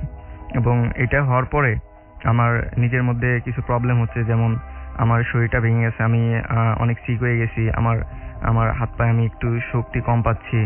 তো আমি ট্রিটমেন্ট নিচ্ছি, বাট আমি ফুললি রিকভার হয়ে আপনি বলছিলেন যে আপনি হাত ভাঁজ করতে পারেন না এই ঘটনার পর থেকে। আমার হাত, আমি ফুললি আমার নখগুলো আমি এমনকি জ্যাকেটের চেইনও আটকাতে পারেন না এখন এই হাতে। জিপারগুলো আছে এটা আমি লাগাইতে পারি না। যেমন এইখানে আসার আগে আমার জ্যাকেটের জিপারটা আমার বড় ভাই লাগাই দিছে। মানে এই সমস্যাটা হচ্ছে আপনার ওই রাতের পর থেকে, পরদিন সকাল থেকে। এবং আপনি পরে খুঁজেও পাননি যে কেন এটা হচ্ছে বা ওই মেয়েকে? আমি কিছু খুঁজে পাইনি। আমি ডাক্তারের কাছে দেখাইছি, তো ডাক্তার বলতে বিভিন্ন প্রবলেম দেখাইছে, বিভিন্ন মেডিসিন দিয়েছে। আমি মেডিসিন খাচ্ছি, আজ 15-16 দিন হলো মেডিসিন খাচ্ছি, বাট আমার কোনো ইমপ্রুভ হচ্ছে না। এখনো পর্যন্ত কোনো ইমপ্রুভমেন্ট নেই? ওকে, আপনাকে অনেক ধন্যবাদ আপনার ঘটনা আমাদের সাথে শেয়ার করার জন্য। আমরা মোটামুটি অলমোস্ট সব ঘটনাই শুনে ফেলেছি। আমরা দেখতে পাচ্ছি বেশ কিছু SMS রয়েছে। রাসেল আমাদের SMS করেছেন সুস্মিতা বণিক। এছাড়া SMS করেছেন আমাদেরকে দেখতে পাচ্ছি আরাফাত সাতক্ষীরা থেকে, এবং স্টোরিগুলো দেখছি অনেক ভয় লেগেছে। তুষার হৃদয় নাদিম আমাদের SMS করেছেন আমাদেরকে আজওয়াদ আজিমপুর থেকে, এবং তিনি বলছেন যে সেই রকম স্টোরি ভাইয়া। জেডি ইমু আমাদের SMS করেছেন লালবাগ থেকে, এবং আমাদের SMS করেছেন রানা গাজীপুর থেকে। আমাদের 007 আলামিন SMS করেছেন আজকের ঘটনাগুলো দারুণ। আমাদেরকে MX হৃদয় SMS করেছেন আশুগঞ্জ থেকে, এবং তিনি বলছেন যে তার আজকের স্টোরিগুলো অনেক ভালো লেগেছে। ডিজে কামরুল নারায়ণগঞ্জ থেকে SMS করেছেন। এছাড়াও তার কাছে অসম লেগেছে। ইফতি আমাদের SMS করেছেন, প্লিজ SMSটা পড়ে ফেললাম। জনি আহমেদ আমাদের SMS করেছেন পুরান ঢাকা থেকে, এবং আমাদেরকে SMS এবং তিনি বলছেন আজকে খুব ভয় লেগেছে তার কাছে, সেটা জানিয়েছেন। রফিক আমাদের SMS করেছেন, তার SMSটা আমি বুঝিনি। বাবুর রোড থেকে SMS করেছেন, আচ্ছা বাবুর রোড হবে এটা, বাবুর রোড থেকে SMS করেছেন, লিখেছেন গুড স্টোরি। সাইফুল রাজ সিলেট থেকে SMS করেছেন, এবং তিনি বলছেন নাইস স্টোরি। সজল রাজশাহী থেকে SMS করেছেন, আমি মাসুম এবং সুমন আমরা 3 জন ছাদের ওপরে বসে ভূত FM শুনছি, আমরা খুব মজা পাচ্ছি। সজল রাজশাহী থেকে আমাদের SMS করেছেন রেডিও ফুর্তি রিপন গাজীপুর থেকে। ফুর্তি মুস্তফা আমাদের SMS করেছেন আমাদের তাসনিম চট্টগ্রাম থেকে। ফুর্তি দীপু মোহাম্মদপুর থেকে আমাদের SMS করেছেন। থার্ড যে স্টোরিটা ছিল সেটা তার কাছে সবচেয়ে বেশি ভালো লেগেছে। সাইফুল রাজ, তার SMSটা আমি পড়েছি। আমাদেরকে এছাড়াও SMS করেছেন তুহিন। এছাড়াও মাইদুল SMS করেছেন আমাদেরকে আরমানিটোলা থেকে। ইটস আ গুড এপিসোড সেটা তিনি জানিয়েছেন। জায়েদ আমাদের এসএমএস করেছেন মিরপুর থেকে, এবং আজকে ভূত এফএম ভালো হচ্ছে তাই লিখেছেন তিনি। সৌরভ নারায়ণগঞ্জ থেকে এসএমএস করেছেন এবং তিনি বলছেন যে এটা আমার ফার্স্ট এসএমএস। আমাকে এসএমএস করেছেন ইমন ঢাকা থেকে, স্টোরিগুলো ভালো তার কাছে স্কেরি মনে হচ্ছে। জনি আহমেদ আমাদের এসএমএস করেছেন পুরান ঢাকা থেকে, এবং তিনি বলছেন যে খুব ভয় লেগেছে তার কাছে। ফখরুল সিলেট থেকে এসএমএস করেছেন খুব ভয় লেগেছে। রাইহু শর্মা আমাদের এসএমএস করেছেন, এবং তিনি বলছেন যে অ্যামেজিং আচ্ছা মানে স্টোরি ভূত এফএমকে বলেছেন আর কি যে অ্যামেজিং, এবং তিনি বলছেন যে ভূত এফএম তিনি অনেক পছন্দ করেন। আমাদেরকে এসএমএস করেছেন রাফি হাজারিবাগ ঢাকা থেকে, আমাদেরকে এসএমএস করেছেন মুহাইমিন ধানমন্ডি থেকে। ফোর্থ স্টোরিটা তার কাছে অনেক মজার প্লাস ভয় লেগেছে। ফুর্তি সনি আমাদের এসএমএস করেছেন নিউজ কার্টুন থেকে, থার্ড স্টোরিটা তার কাছে অনেক ভয়ঙ্কর লেগেছে। থ্যাংক ইউ আপনাদের মূল্যবান মতামত দেওয়ার জন্য। আমি খুব যত্ন করে খেয়াল করছি যে খুব কেয়ারফুলি আমি দেখছি যে কোনটা কার ভালো লেগেছে, এবং আমরা এটা কত বেশি হেল্প করে আপনারা যখন এরকমভাবে মানে জাস্ট মার্কিং করেন, সেক্ষেত্রে আমাদের যেটা হয় যে আমরা সেই ধরনের ঘটনাগুলো সিলেক্ট করি যে ধরনের ঘটনাগুলো আপনারা পছন্দ করেন। আমাদেরকে এসএমএস করেছেন দেখতে পাচ্ছি, এছাড়াও আরও অনেকেই আমাদেরকে এসএমএস করেছেন দেখতে পাচ্ছি ডিজে ইমরান ফরিদপুর থেকে, এবং তিনি বলেছেন যে আজকের স্টোরিগুলো অনেক অসাম লেগেছে তার কাছে। আমাদেরকে এসএমএস করেছেন দেখতে পাচ্ছি ফখরুল সিলেট থেকে, ভালো লাগলো স্টোরি। আমাদেরকে এছাড়াও এসএমএস করেছেন দেখতে পাচ্ছি মৌরি উত্তরা থেকে, এবং তিনি বলছেন যে আমার এসএমএস পড়ো নাই কেন। শুধু আপনার না, আরও অনেকে এসএমএস পড়তে পারেনি। আসলে যেটুকু সময় পাই সেটুকু সময় সব এসএমএস পড়া হয় না, পড়া হয়ে ওঠে না, তবে আমি চেষ্টা করি যে সবার এসএমএস মোটামুটি পড়তে। ইমন আমাদের এসএমএস করেছেন চট্টগ্রাম থেকে, এবং তারও একই অভিযোগ। আমাদেরকে এসএমএস করেছেন DJ Kamrul, thank you Rasel ভাই লিখেছেন। আমাদেরকে কাশিফ এসএমএস করেছেন রাব্বি, তারা 3 বন্ধু মিলে বাথরুমে বসে ভূত এফএম শুনছেন। বাহ, চমৎকার আয়োজন। হোসেন আমাদের এসএমএস করেছেন আমাদের কবির নেত্রকোনা থেকে, এসএমএস করেছেন আমাদেরকে দেখতে পাচ্ছি সাজ্জাদ, এসএমএস করেছেন আমাদেরকে চার্লস, এবং তার কাছে ভয় লেগেছে। ডক্টর সারোয়ার মোহাম্মদপুর থেকে এসএমএস করেছেন আজকে ভূত এফএম প্রতিটি স্টোরি তার কাছে খুব বেশি ভালো লেগেছে। আমাদেরকে এসএমএস করেছেন হোসেন, এসএমএস করেছেন কবির। জনি চট্টগ্রাম থেকে এসএমএস করেছেন ড্রাইভার বসির সম্পর্কে যেটা বলতে চাইছেন, বলতে পারলাম না পুরোপুরি। আমাদেরকে এসএমএস করেছেন, এছাড়াও দেখতে পাচ্ছি আমান এসএমএস করেছেন আমাদেরকে লাভলি, এসএমএস করেছেন মাসুক, এসএমএস করেছেন আরো অনেকেই। আচ্ছা, আমার মনে হয় যে আমাদের মোটামুটি সময় শেষ হয়ে গেছে, আজকের হাতে সময় নেই। আমি যাবার আগে বলে যাই যে আমাদের যে ভূত এফএম রেগুলার আমরা শোনাচ্ছি, এবং নতুন নতুন ধরনের ঘটনা আমরা আনার চেষ্টা করছি। নতুন নতুন মানুষ না পেলে নতুন নতুন ঘটনা পাওয়া যাবে না, এবং মানুষের সেই ধরনের এক্সপিরিয়েন্স থাকতে হবে, না হলে আপনাদের পছন্দ মতন ঘটনা আমরা 10 জন মিলে লিখে খুব চমৎকার করে বানিয়ে সেটা রেকর্ড করে আপনাদের শোনাতে পারতাম, বাট সেটা সম্ভব না। আমরা আপনাদের কাছে কমিটেড, এবং আপনাদের উপর নির্ভর করে ভূত এফএমের প্রতিটি এপিসোড। সো আমাদেরকে বেশি বেশি করে আপনারা ইমেইল করুন, এবং ইমেইল করে জানিয়ে দিন আপনার জীবনে ঘটে যাওয়া বা আপনার জানা সেরা ঘটনাটি, এবং সেটা আমরা অবশ্যই যদি সিলেক্টেড হয় ডেফিনেটলি আমরা সেটা প্রচার করব ভূত এফএমে। আর সেজন্য যেটা করতে হবে, আমাদের ইমেল অ্যাড্রেসটি মনে রাখতে হবে। আমাদের ইমেল অ্যাড্রেস হচ্ছে bhootfm@radiofurti.fm, which is bhootfm@radioforti.fm। সে সমস্ত মানুষদের ধন্যবাদ যাদের আমরা ইমেইল পাই, এবং ইমেলগুলো সিলেক্টেড হয় না বলে তারা আবার সেকেন্ড আরও একটা ঘটনা সিলেক্ট করে তারা পাঠিয়ে দেন। এবং এরকম হয়েছে যে প্রথম ঘটনাটা সিলেক্টেড হয় নাই, কিন্তু দ্বিতীয় ঘটনাটা সিলেক্টেড হয়েছে, বা থার্ড ঘটনাটা সিলেক্টেড হয়েছে।